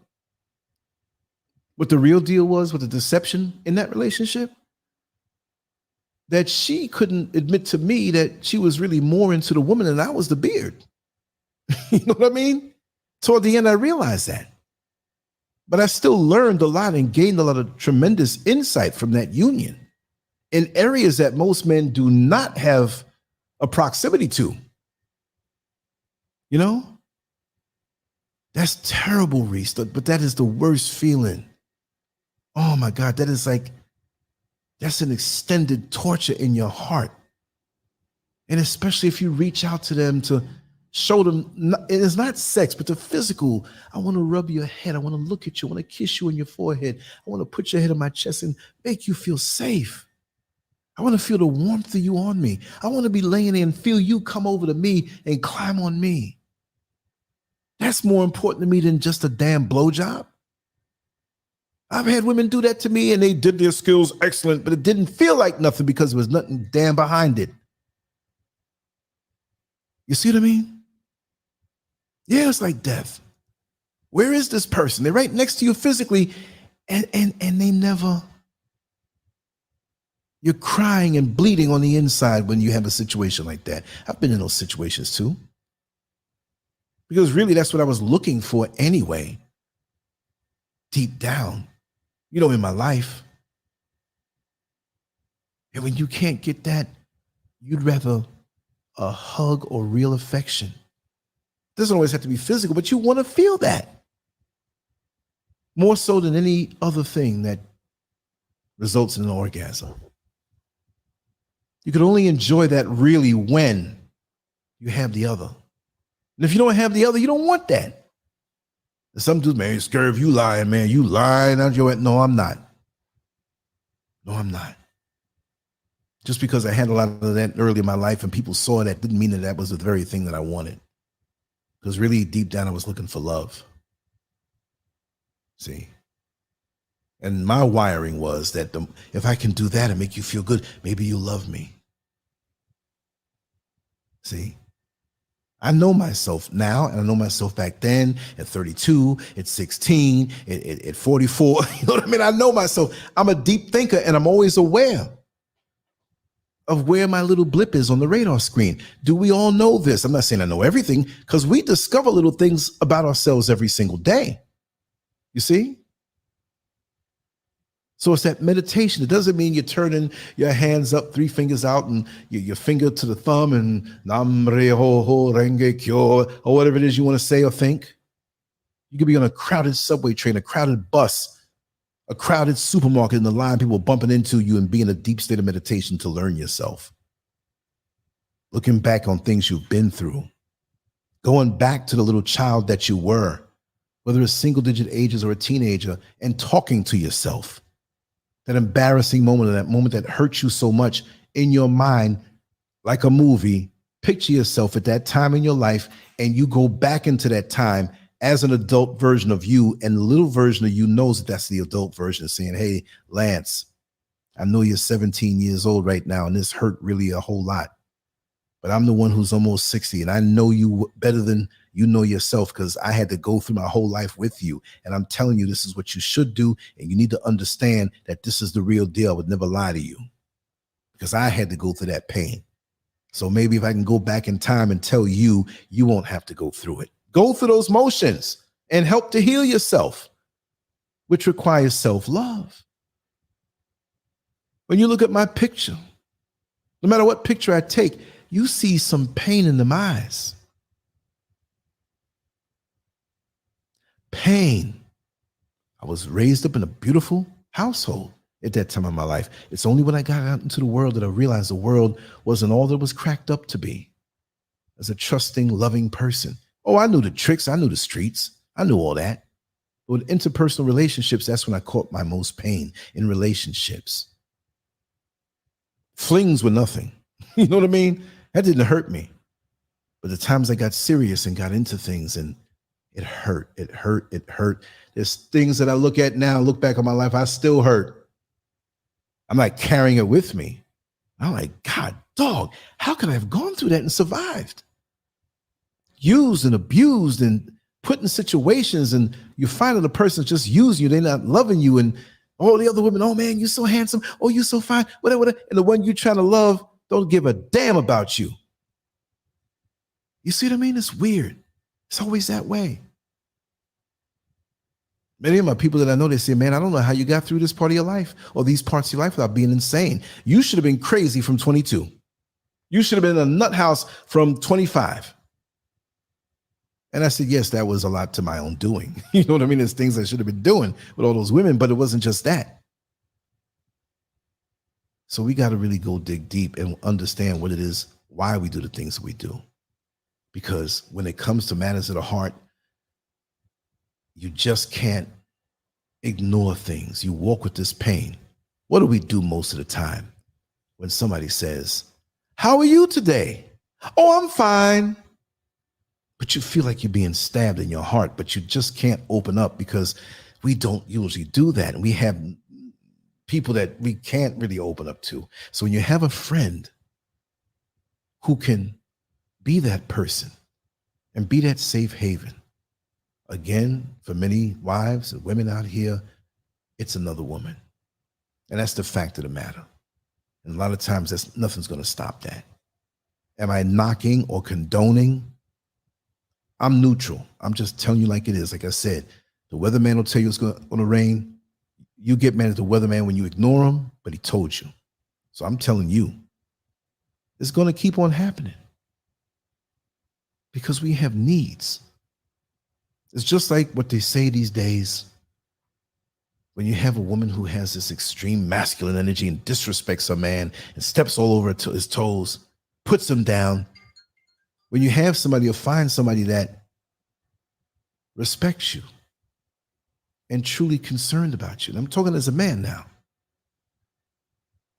It's really innocent. They're not scheming to get your man, or he's not running around her just to get up in her drawers, but it's like, man, this feels so good. And you find yourself around her. And the woman you have is just, I'm not saying there's anything wrong with being career orientated. No, it's good. Be all you can be. But don't get caught up in that masculine corporate energy or something out in the world, or because something happened to you in the past that now the good guy that's around you, you punish him. You let out all that venom on him. And it doesn't take much for a man to be happy. So the world will say, oh, I saw him slipping over that woman's house.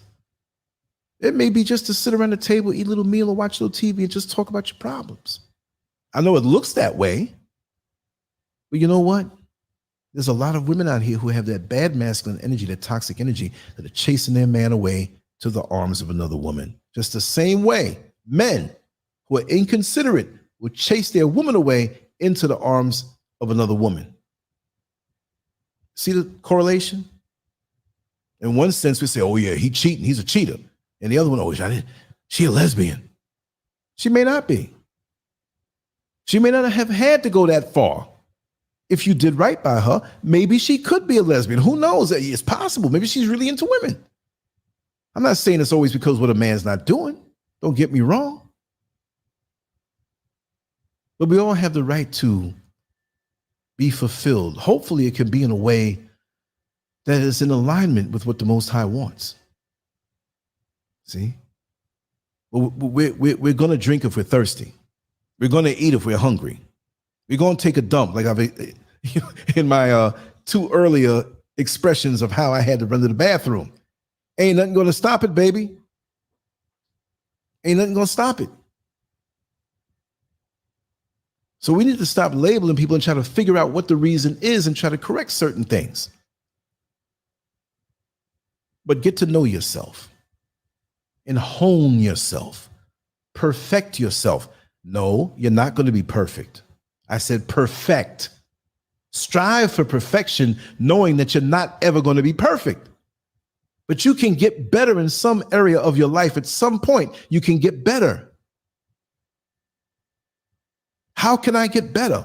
We got categories. How can I get better spiritually? How can I get better mentally? How can I get better physically? How can I get better emotionally? And we should not focus on one more than the other and try to be well-rounded, get information and learn things to improve our conversation. Sure, we may not know everything about every area of expertise, but know a little bit about something to make you attractive, that when you meet somebody who may be in a certain area, you know a little bit about it, and then she gets to know, or he gets to know, the real you on the inside. I know a doctor that's so high placed, making a lot of money, 300,000-400,000, whatever a year.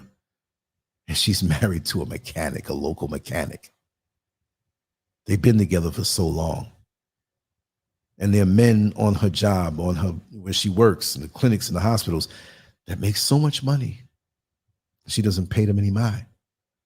Because that little oily, dusty mechanic that comes home with the soiled uniform, she's so glad to see him. She's the first one snatching him out of that uniform, to wash that uniform, to wash him down, to do the obvious, out of love.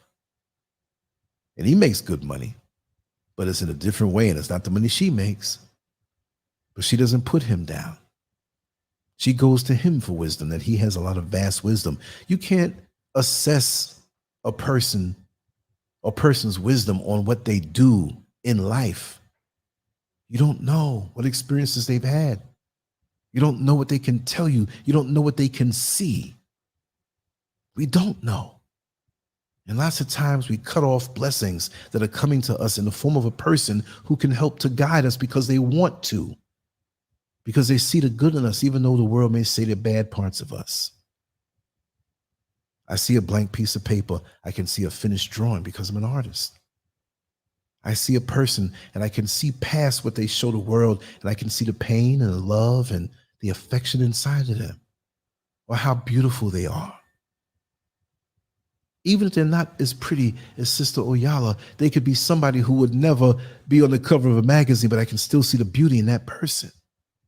You see what I mean? I met a brother, and this ain't no homo business, never that. I met a brother back in 1998. And this brother was addicted to crack, and he beat it. He beat it for about 18 to 20 years and fell back into it and beat it again, but he beat it.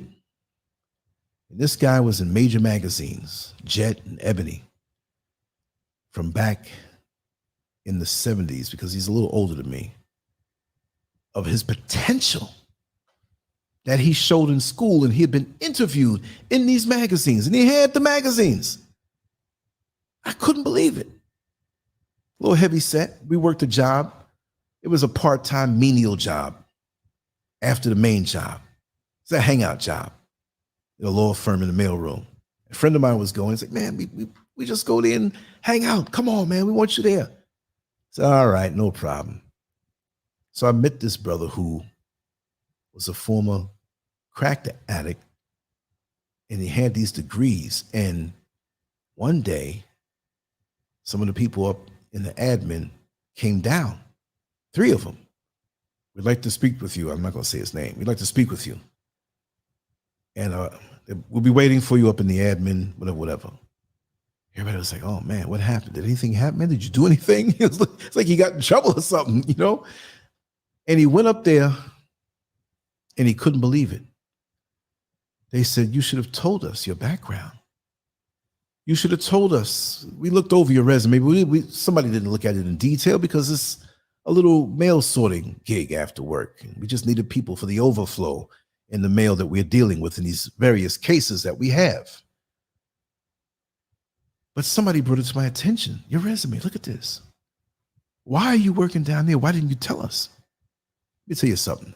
I saw this with my own eyes. They took him from down there. The next day, he was upstairs with them, making over 6 figures. A former crackhead. And he told them. He said, listen, did you see the gap of a few years in my resume?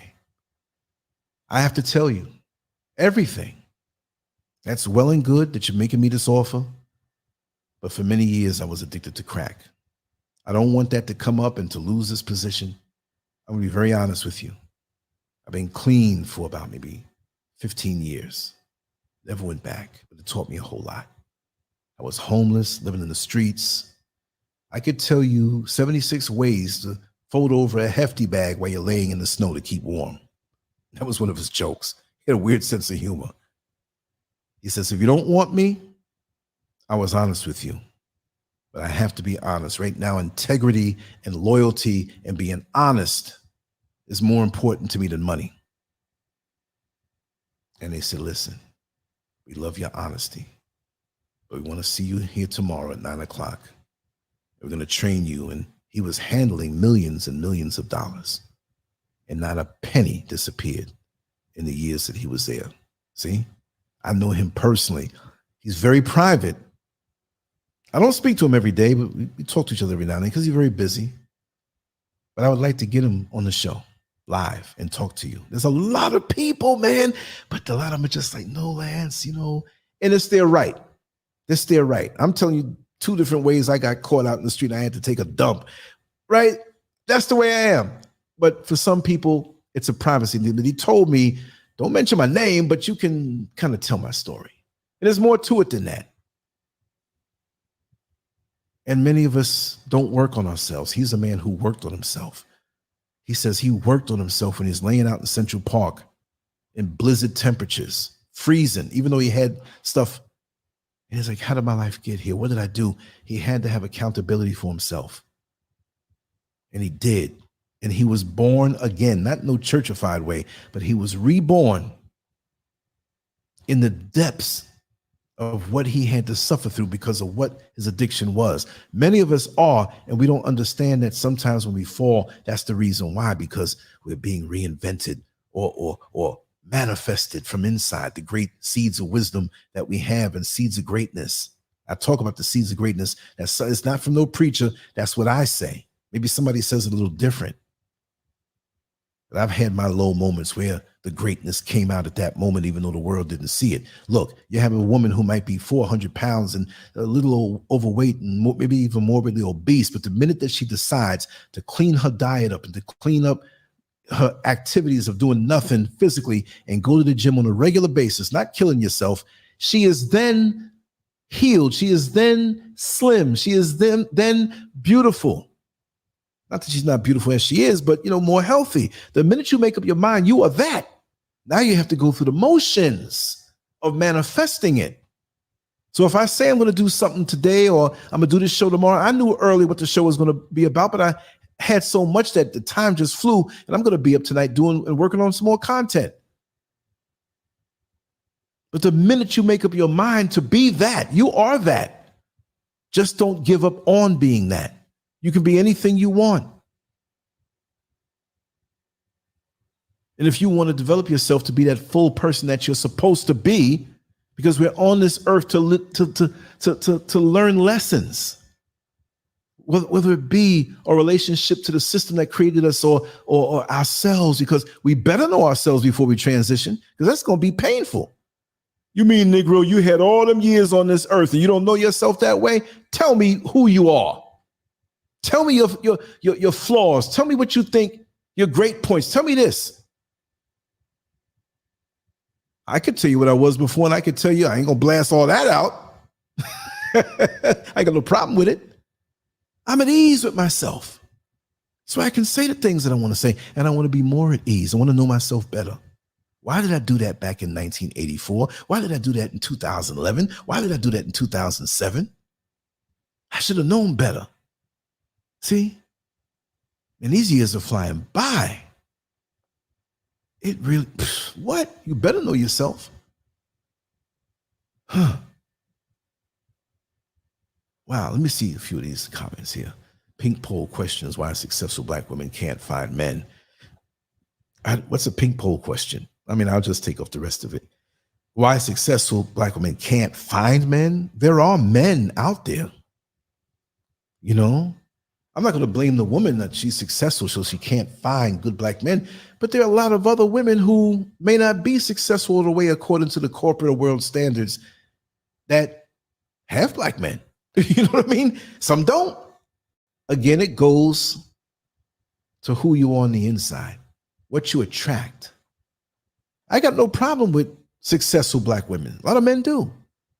I don't feel intimidated. I don't feel it's a challenge that I have to go and challenge a woman. No, I'm neutral. I'm cool. We can talk. I've dealt with in my lifetime very successful Black women making lots of money. I never tried to get a dime out of them. I never had to try to prove that I'm better. Nothing. We relating. See, because I know that trick. I know it's not a trick. Just like them two ladies kissing, I got to know who they were. And she was attracted to me because I understood what she went through in a white male dominated world. Man, how you get that, man? That lady driving that drop top, man. How you get with that? And I'm the one who broke it off. I don't think this can work out. I don't think we're compatible in certain ways, but I still love you. And she couldn't believe it. I make all this money. I have property that can stare over the river for miles. You never have to worry about money with me. I said, I don't worry about money no way, even though I don't make as much as you. But you need to take the time to grow a little bit more on the inside and know who you are. People call me a fool. Man, you would have had a cent. No, I would have been miserable if she didn't do that. So we got to stop looking at the superficial stuff in the world and deal with the real, because this life has a way of coming around with some balance. You can't force it. You can't trick it. You can't slick it. Be the real thing. But you got to be real with yourself to be the real thing. You see? You can't lie to yourself. You can't lie to yourself and be the real thing. Tracy J says, I wish I had a man around to chase away. Some women don't know what a good, healthy man looks like until later in life. That's so true. That's so true. That's so true, and it's sad. And I would never say that it's too late, but they'll look back and realize that they chased some good men away. These men weren't perfect, but they would have made darn good husbands and providers and lovers and friends and all of this stuff. It's a beautiful thing where you can say, remember well, back when we did this? It's a beautiful thing where you can have a photo album and see pictures of the both of you looking much younger. Think about these things.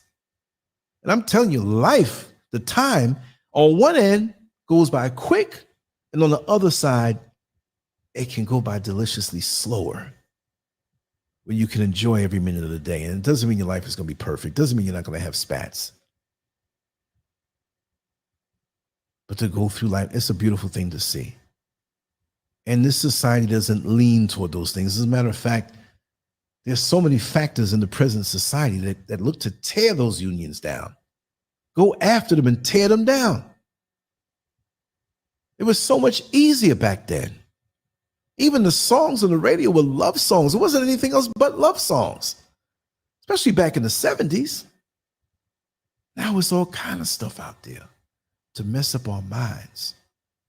See? But whatever it is we need, we'll find it. It may not be in the form that we thought, And the hunger can get so deep, we may be involved in something very much unorthodox, but yet very common under the cover if you really knew. And I was very privy to seeing things and talking to people who are in situations that are illustrated on this banner. And I got a deep understanding as to why. And it taught me a lot of what I should be as a man to be able to provide that, to be multifaceted, to not be a one-way Charlie, to have discipline when it comes time for sex and let that happen when she wants it. She'll accommodate you, but if she's not feeling good, don't push that on her. It'll be there. Wait a day or two. It'll be better when it happens. But take care of her in many ways. Yes, sexually, but the sensitive things. I've said that this whole show in many ways, and like I said, I'm not going to get repetitious all over again. And if anybody wants me to go deeper on this topic, I will. I'm always ready to go, like, what's behind this that I can talk about? It's never like just on the surface. It's like, we talked about that. Let's go deeper. Let's go deeper. Let's go deeper. Sometimes I keep it shallow and comedic and make you laugh, but sometimes we got to go deep. And I'm really interested in this phase of my life after learning as much as I have and seeing as much as I have. See, sometimes okay, like I said, you're not going to come onto the show and all of a sudden I say, okay, I talk too much. Somebody told me I talk too much. So the LANCESCURV show today, I'm going to be quiet. You hear nothing but silence. You'll be out of here. There's something else on YouTube I can watch. I don't need to hear this guy be quiet. You come over here because I talk, but I'm very honest. You can feel that. You can feel the genuine feeling. I'm not trying to sell some fraudulent thing to you. There was no script with this. I did not know what I was going to say when this show started. I knew this was what I wanted to talk about. I had no clue. Of course, I kind of went off the topic a little bit for those who just came in, but you go back and listen to the beginning. I went right in. And I think you all understand that. And not like you didn't. Maybe you didn't think about this, but now if you didn't, maybe you have a little more insight into things. And people write me and talk to me and teach me things. I don't know everything. Let me see what 90s babies, at least these women aren't spreading HIV or AIDS like the down low men. There's less incidence of that with the women, but it can happen, but it's less incidence of that because, there you go. Lesbians don't play with feces. Hey, they may not play with feces, but I've seen with my own eyes them visit certain orifices where, where the train came through about an hour or two before, Okay, I'll touch on it. Is that something that we can do a whole 2 hours plus on? Then we'll do it. I'll mention it. I'll tie it into something else, The quiet show at last. Imagine that. That can never happen because I ain't never quiet. Next time somebody says in the comment section, man, you talk too much. Well, dang, what you want me to be all slow and not share my real thoughts and have it measured out with bulleted points, all boring and whatnot? Well, on the next point, I'd like to express that with this situation. So, no, you'll be out of here. Up here sounding like Alfred Hitchcock. Dum, dum, dum, dum, dum, dum, dum. That's funny, the quiet show with LANCESCURV. Now, if we're taking a walk through a garden or through nature, I'll be like, no, let's absorb this. Let me hold your hand. Let's walk and be quiet and just absorb. Then that'll be the quiet show. But guess what? After that is over, I'll have a lot to talk about. I'll be like, what hit me in my thoughts when we were walking through the woods? That's what it is. Wow. Anyway, I'm going to wrap it down soon. Anybody want to say anything? Anybody want to join in to say anything? I could drop the link if you want, for a hot minute. If you want to say anything, let me know. I'll always extend that. I don't feel like hooking the phone up. Let me see what 90s baby said. The Jekyll and Hyde type of lifestyle is sad, but this is pretty common. Yeah, that's a good for a title, the Jekyll and Hyde lifestyle. But I would frame it in a more relentless way, just from the mere fact that we said Jekyll and Hyde. Because with this, the way I'm framing this imagery here, it could be, but the way I'm framing it is one who hasn't had their emotional needs fulfilled and with an inconsiderate mate, and they feel an attraction to somebody who understands, and it ends up like this. See what I mean? So that's not every time you see two women kissing, that's what it is. There's some chicks I know, Lance, man, we got to hang out, man, because you always pull the chicks. I want to be right there because, if you pull 10 of them, I know 2 of them I can get. I'm like, what? Yo, Lance, know what I'm saying? This is a chick, right? A big butch. Yo, know what I'm saying? Damn, look at that girl ass. So one girl told me, she's like, man, shoot, I get that. I'm going to be all up in that. I'm like, yo, with what? It better be something you purchased. I can tell you some funny stories. When I was living that lifestyle with all these women, there was a gay girl who lived across the street. She's like, damn, man, what's up with you? Your girl be letting you have all them girls around. I saw 3 honeys coming out your house early in the morning, man. I knew they spent the night because I sat by the window all, damn, how'd you hook me up? I'm like, oh, man. That's when I called Dykely back in the days. That's a nickname I had for like Muttley off of Wacky Races. Dykely. She swore she was a here we go. I had theme songs for her. You see her walking down the street. She passed away. She had an overdose. She was a really bad heroin addict, and she kind of went back into it, and it was bad. But I had fun with her. We had fun. I accepted her for who she is. You know what I mean? 90s people said you should really dig into human sexuality. You guys, heterosexuality is the norm. Humans aren't labels. No. Heterosexually is the norm. Humans aren't labels. Okay. Yeah. I wanted to do that on where I can really go in deep without worrying about being censored on Patreon with just audio. I haven't started it yet. I haven't done anything on Patreon for a long time, but I want to do it on a regular basis. I need your opinion on that though, because I've been speaking about this. Okay. What you say, like, why do they always seem to want straight women? It's the same way gay dudes always want to have straight men, something untouched. Like, a lot of them don't want to deal with a dude who's been with another man already. A lot of the women don't want, the ones who are really in it like that, where I'm into women type thing. We're not talking about, some are married who are like that, right? But not the description that I had today, because there's so many different facets of human sexuality and why we do the things that we do. But there are some now. There's some married women where the man knows, like, she likes chicks, man. She likes, and they'll say it, she likes some pussy too. We eat pussy together, whatever. Now, see, when I talk like this is not a YouTube thing. I got to put it on something else that won't censor me, I've known couples like this where they'll have their woman go out to go pick up another woman, go to a gay club and meet other women, but they'll let them know, listen, I got a man. And it may be where they're not trying to bring the other one home to be with the man. It's like, listen, I got another man, but we're not looking for a threesome. This is the worlds I've traveled that I want to share. And a lot of lesbian women don't like a bisexual woman. Oh, they can't make up their mind. Blah, blah, blah, blah, blah.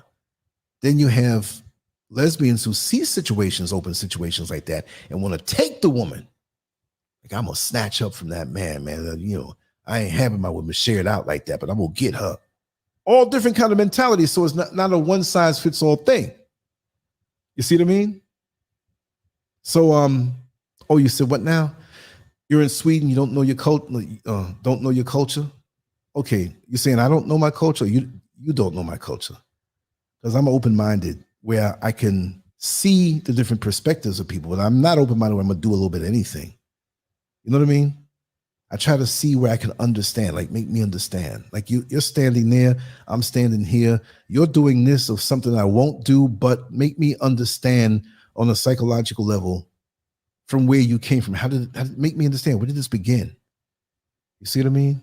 Like that, But yeah, Tracy J, it's they want to know. It's like a dude who wants a virgin. Like, ain't nobody been with this except me. Right? So they always want, like, even if the woman who wants a woman goes after a woman who has a man, that don't bother them as much. They want to be that first woman. They want to be the one to give them that experience and turn them out. Just like them gay dudes.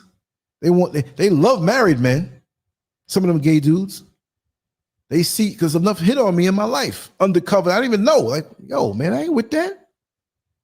They act all right for a while, and all of a sudden little red flags start popping up. You know what I mean? It doesn't take long to connect the dots. It's like, man, I'm not with that. And what made it more attractive to them is because you're married or you're with somebody, or we see you as a super straight male, which I am. But I speak with everybody and try to understand where you're coming from. And I'm not, what they say, I'm not homophobic like that. It's not, I don't even like that word. How am I going to be scared of you because you're doing something? I'm not scared of you. I'm not scared of much things. I'm not Superman, but I'm not scared. No. And because I'm not, they think, oh, I have a chance because he talks to me. I'm not running them down like that. You ain't going to see me coming out 3 o'clock in the morning, pulling my zipper up. I don't know, house full of gay dudes like that. That's suspect. Ain't going to happen. Oh, okay. Let me see. Okay. You don't know the culture. You don't have stud and okay. You don't have those, the studs and femmes. Right. In America, there's a lot of that going on. And again, with the women who I've seen a lot of very effeminate. Here, check this out. I've known a lot of effeminate studs that you can't tell. And I'm going to leave it on this note here. We'll talk about this maybe tomorrow night. We'll keep it going. But I've known a lot of women who are very feminine, wearing dresses and all this stuff and the perfume and the makeup, and real feminine in their mannerisms. But when they get behind closed doors, they're the stud. And they don't turn into a masculine looking thing, but they are the aggressive one. They're the dominant one in the bedroom, and they're studs. But you would know. And I've known studs, real studs. And I'll end it on this note. Why does this song come to my mind? I don't want no stud. A stud is... I have known studs, 2 handfuls of them in my lifetime, who enjoyed my company a little too much. And I'm not expecting anything. Like, come on, we got to hang, man. So I've hung out with a lot of studs. Walking on through Greenwich Village, hanging out, eating, joking. They're funny, some of them jokes, and we're having fun. We know that there's nothing going to happen because you're a stud. And they let you know, not all of them, let you know, listen, I love me some pussy. I love me some women. But, every now and then, sister got to recalibrate. So what's up? I'm like, whoa, hold on now.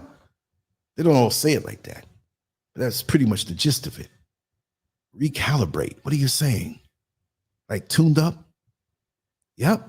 To factory specifications. I'm like, oh my God, I know exactly what you're saying. And I'm like, but you carry it. In my mind, I'm like, you ain't carrying yourself looking too appetizing. There'll be studs and really keep themselves together, but they dress like a dude. I'm like, that's not what's turning me on. Listen, you say that don't turn you on, but swing by tomorrow night by 11 p.m. tomorrow night. I just want you to see me. And I've gone, and the door opens, and I'm like, oh my God, look at her. She said, you can turn around and walk away. You can come and spend the evening with me. I'm like, don't close that door. Here I come. Serious, crazy. And some who, I knew one who nobody knew that she was kind of a stud. I say kind of a stud, because if I knew something was up, that's why we were talking cool. I'm like, listen, you don't fool me. Me and you are cool, but you don't fool me. Me and you like the same thing, don't we? Oh, damn, Lance, how'd you know that? I said, I know. Been around it enough. It's our secret. She opened up to me. And she was turned on to me, but we never did anything. See, I know all these different ranges, right? She'd call me sometime. Hello, Lance. Hey, what's up? I want you to take your dick out. What? I want you to stroke your dick for me. I'm over here doing it. You know what I want to think about? Me and you with another woman, but I want you to do her in front of me. Just for me. I'm like, whoa, you coming with some heavy duty stuff. We're going to do that one day, right? I'm like, yeah. I played along with the fantasy till she wanted to hang up after she got hers. She's like, are you stroking it? Yeah, I'm stroking it. I'm like, I ain't stroking nothing. I'm just, I'm letting y'all into some tremendous insights in my life. I'm not crazy, but that's just the way it is. Yes, lipstick lesbians. Yes. I forgot all about that term. I was trying to look for, I knew there was a term that, that's what it was. Black Ace in the house. Peace and respect from Buffalo, New York. Interesting title and show. I'm glad you understand. Like, it's not just going to be, we know the oppressors out there. We know the system is, but we got to talk about a lot of other things, man, to bring us some insight on different topics. I lived a full life, and I ain't going out without telling all of it and all the things that I've learned. And I don't think I know everything, but we can start with a conversation about most things. You know what I mean? So, might not be fear, but men don't like lesbians. You guys think women can't have fully functional relationships without a dick. I never said that. No, I never said that because I've seen fear. I've been with enough lesbians. How you think? I'm telling too much. I learned to eat panani really good from them teaching me. I was good before that, but then, I don't fear them. They're my best buddies. There's some who might be listening now who I've dealt with from 30, 40 years ago who know me. Look, there's some who were that I'm not saying like the typical, I'm going to turn you out. No, but they were shocked that I was gentle and loving and we had fun. And a lot of times I'm hanging out with them.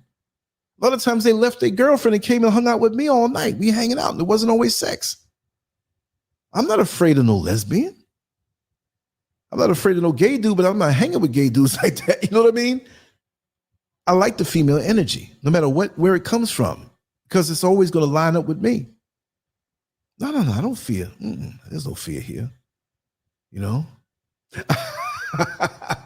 Well, don't forget, Tracy J, I know your age. I'll switch with you anytime. You're not old. Stormy weather, 90 babies. That's why you shouldn't be in the chat. Shut up. That comment was not needed. Oh, I just read it. She said it. Yes, I am. I promise to always be off the chain, Megan. I'll always be off the chain. From this point on, I'm just going to let it flow. I'm in the old man phase. I ain't got to worry about censoring anything. It's just YouTube. But everything I do, I'm going to just say it. If I'm a little bit too much over the top, say, listen, Lance, calm down a little bit. We want the old Lance. But I've always been this way. I just make sure, I don't want to insult anybody and everything. That's the way I've always been. But now it's like, we know life. We know what goes on, right? Why do we have to be so anal about it? Just say it for what it is.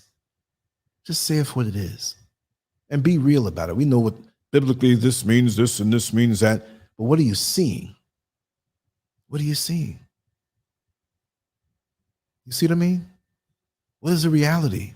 Like when I draw something I see, I'm looking at it, and I'm drawing what I see. I'm not drawing what should be there.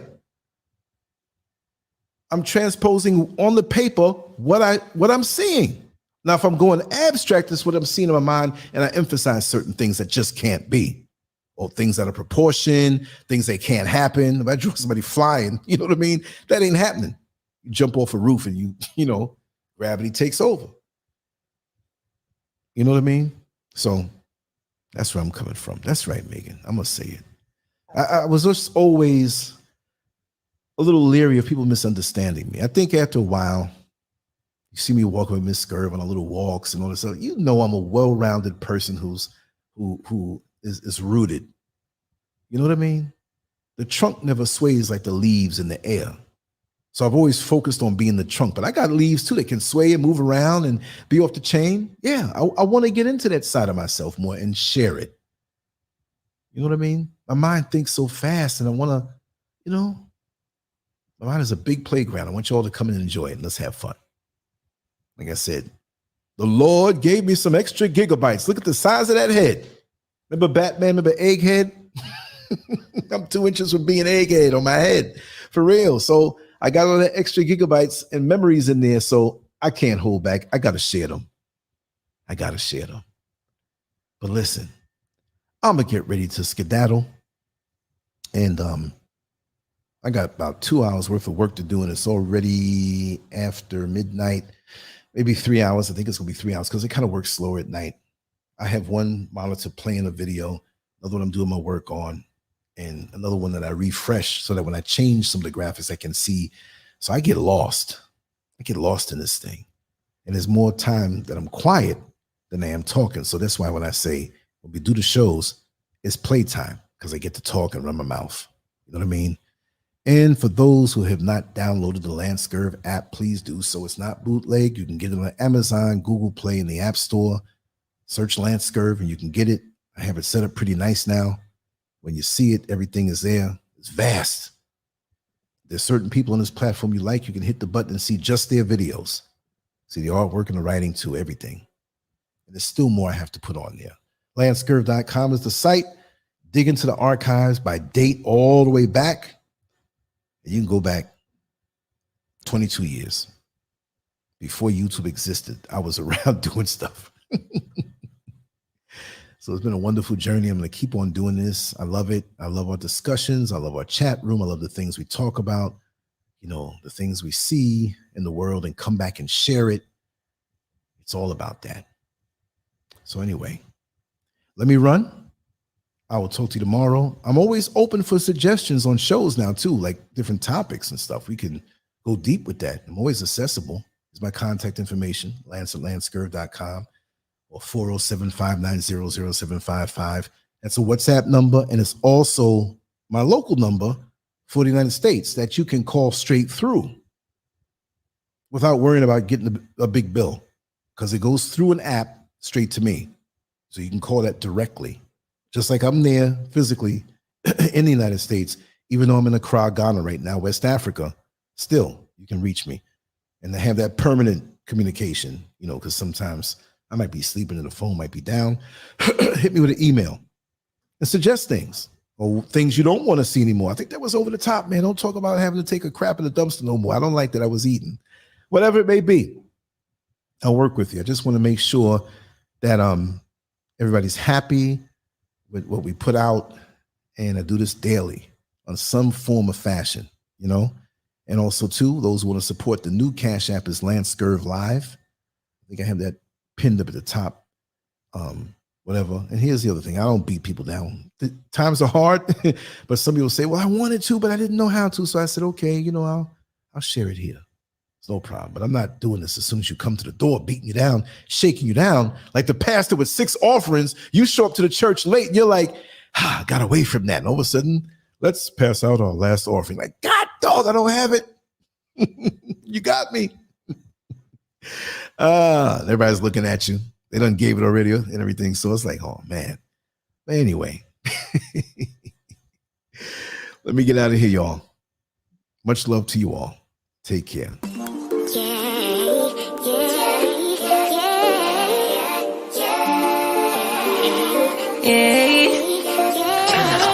Bad little flex, she wanna know me. I stay low key, all gas, no brakes, baby, let them hoes sleep. Body on 10, make your girl OD. I get in my way, never out of my lane. Feel like you the one and I'm on one. So what it's gonna be? Baby, squad up, we finna go deep. Riding on a team, got what you need. Baby, won't you keep me company?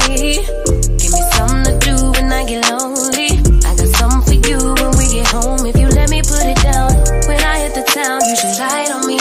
Keep your minds on me. On try, baby, I think you should side with me. Stay solid one time if you lie with me. Just promise you never lie to me. Keep the moves on tuck, I know it's all love. Everything good, keep the vibes on crush. I know it's all good. Know it's all love. Know it's all love.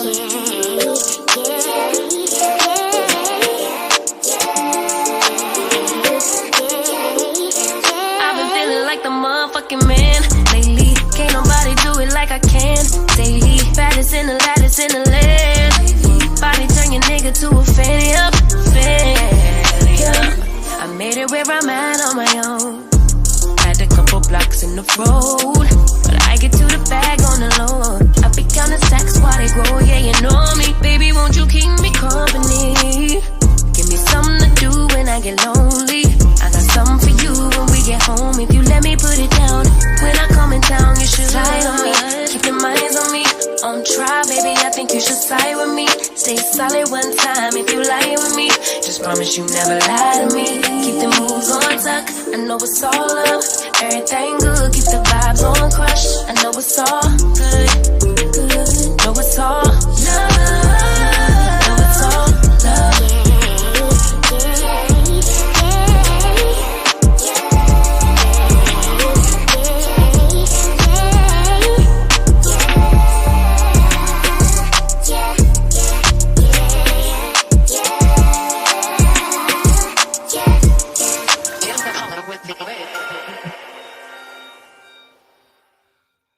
don't forget, we'll be back tomorrow, 5 p.m. Eastern Standard Time. It'll be another juicy topic. For real.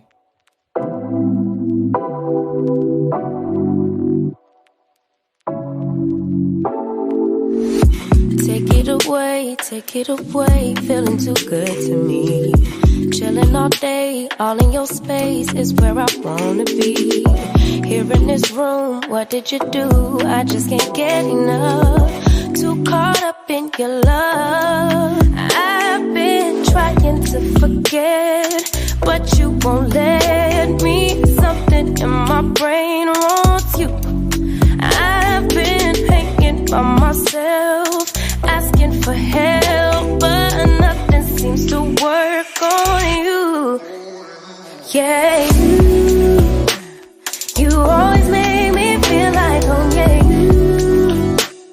you never leave my thoughts alone. Yeah, you're the reason I'm going out my mind. I just can't stop thinking about you.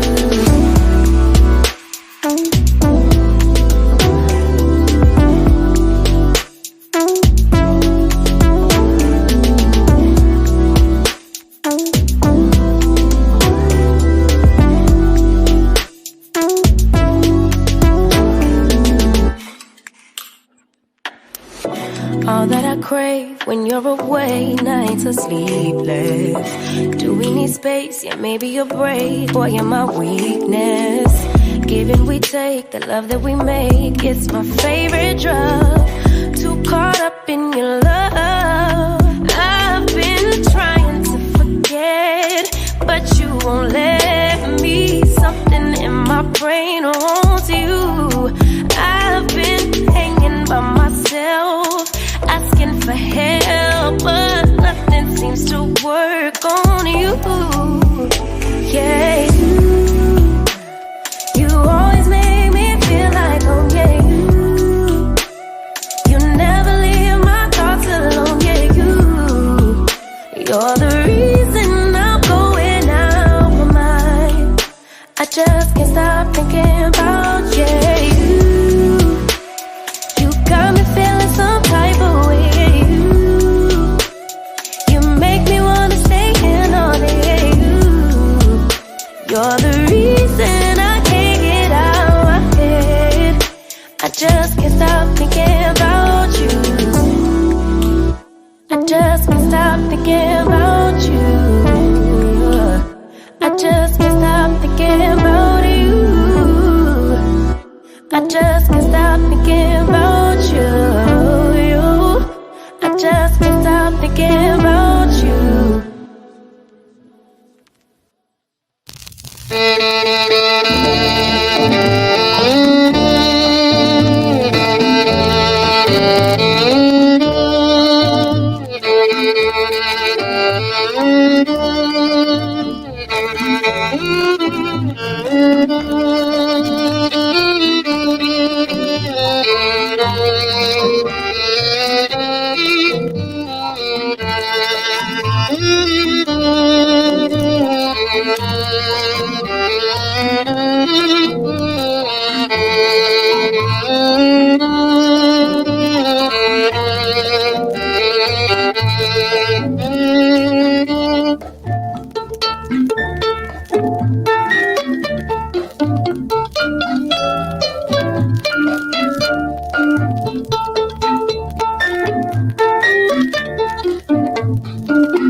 John Hawkins showed up in our country, telling us of a land filled with luxury. He said, black man, follow me to America.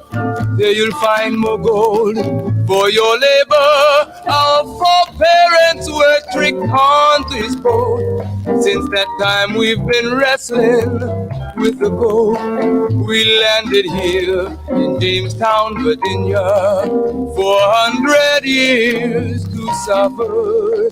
So my friend, it's easy to tell, white man heaven is black man hell.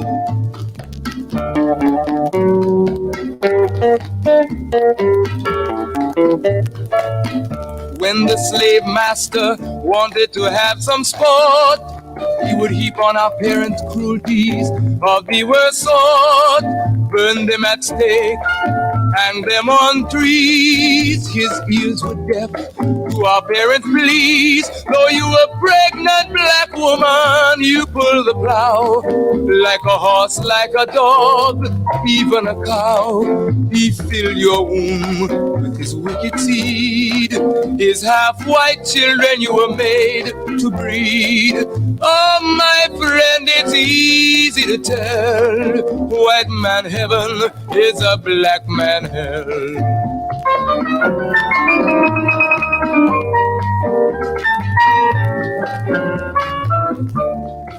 So-called Negro, open up your eyes. Black man everywhere is on the rise. He has kicked the white man out of Asia, and he's going fast out of Africa. With every ounce of strength and breath, his cry is give us liberty or give us death. The whole black world has their eyes on you to see what the so-called Negro is going to do. So my friend, it's easy to tell, our unity will give the white man hell.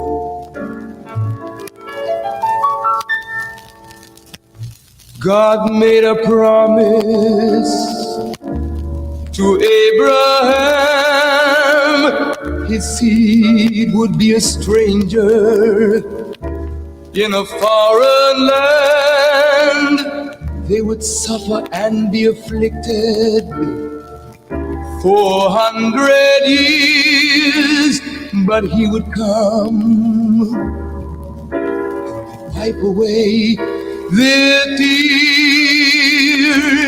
Our God and Savior, Allah has come. He has declared the white man's day is done. He has given us a divine messenger, one prophesied to come. His name is Elijah. We now can stand up the whole world to tell. Our God has come to give us heaven and take the devil into hell.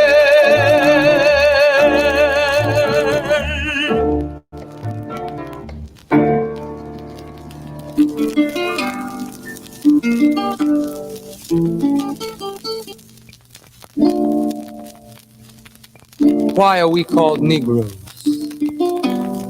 Why are we deaf, dumb, and blind? Why is everybody making progress, yet we seem to be lagging so far behind? Why are we mistreated? Why are we in this condition, stripped of our names, our language, our culture, our God, and our religion? Here in America, all of our religious training has been gotten by the preacher. He has told us of a heaven way up in the sky that we can't enjoy now, but rather after we die. But all of the years that we're living, for us there's nothing but hell, pain, torture, and misgiving. Yet the Bible speaks of a heaven filled with material luxury, which the white man and the preacher has right here, so we see. So my friend, take it for what it's worth. Your heaven and your hell is right here on this earth. So let's check back into history which rewards all research and tells us plainly. Before the white man gained entry to the East, he was living in the caves of Europe, a ravenous beast, eating juniper roots and eating flesh raw, till God sent Moses to civilize him and teach him the law. Then, following Marco Polo, an explorer, he gained entry into Asia and Africa. From China he took silk and gunpowder. From India he took jute, manganese and rubber. He raped Africa of her diamonds and her gold. From the Mideast he took barrels of oil untold. Raping, robbing and murdering everything in his path. The whole black world has tasted of the white man's wrath. So my friend, it's not hard to tell.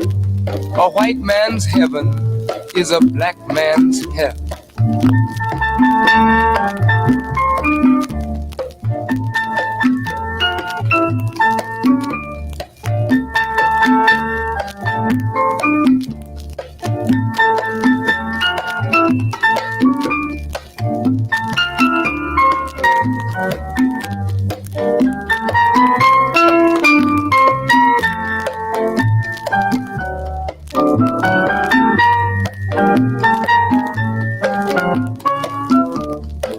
Before we came to America, we were living in the East. By the Nile River, we were living in luxury, enjoying freedom, justice, and equality. We wore silken robes and slippers of gold.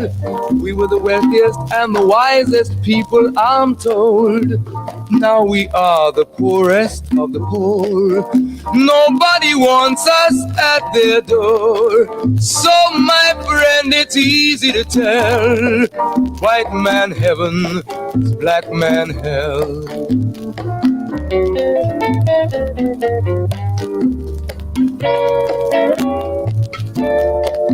When the white man came to America, he told the Indian, I am your white brother. He said, red man, I'll treat you the best. Yet and still he pushed the Indian further west with his white woman and fire water. With tricks and lies he stole America. The original owner of this nation is cooped up on a reservation. So my friend, it's easy to tell. White man heaven is black man hell.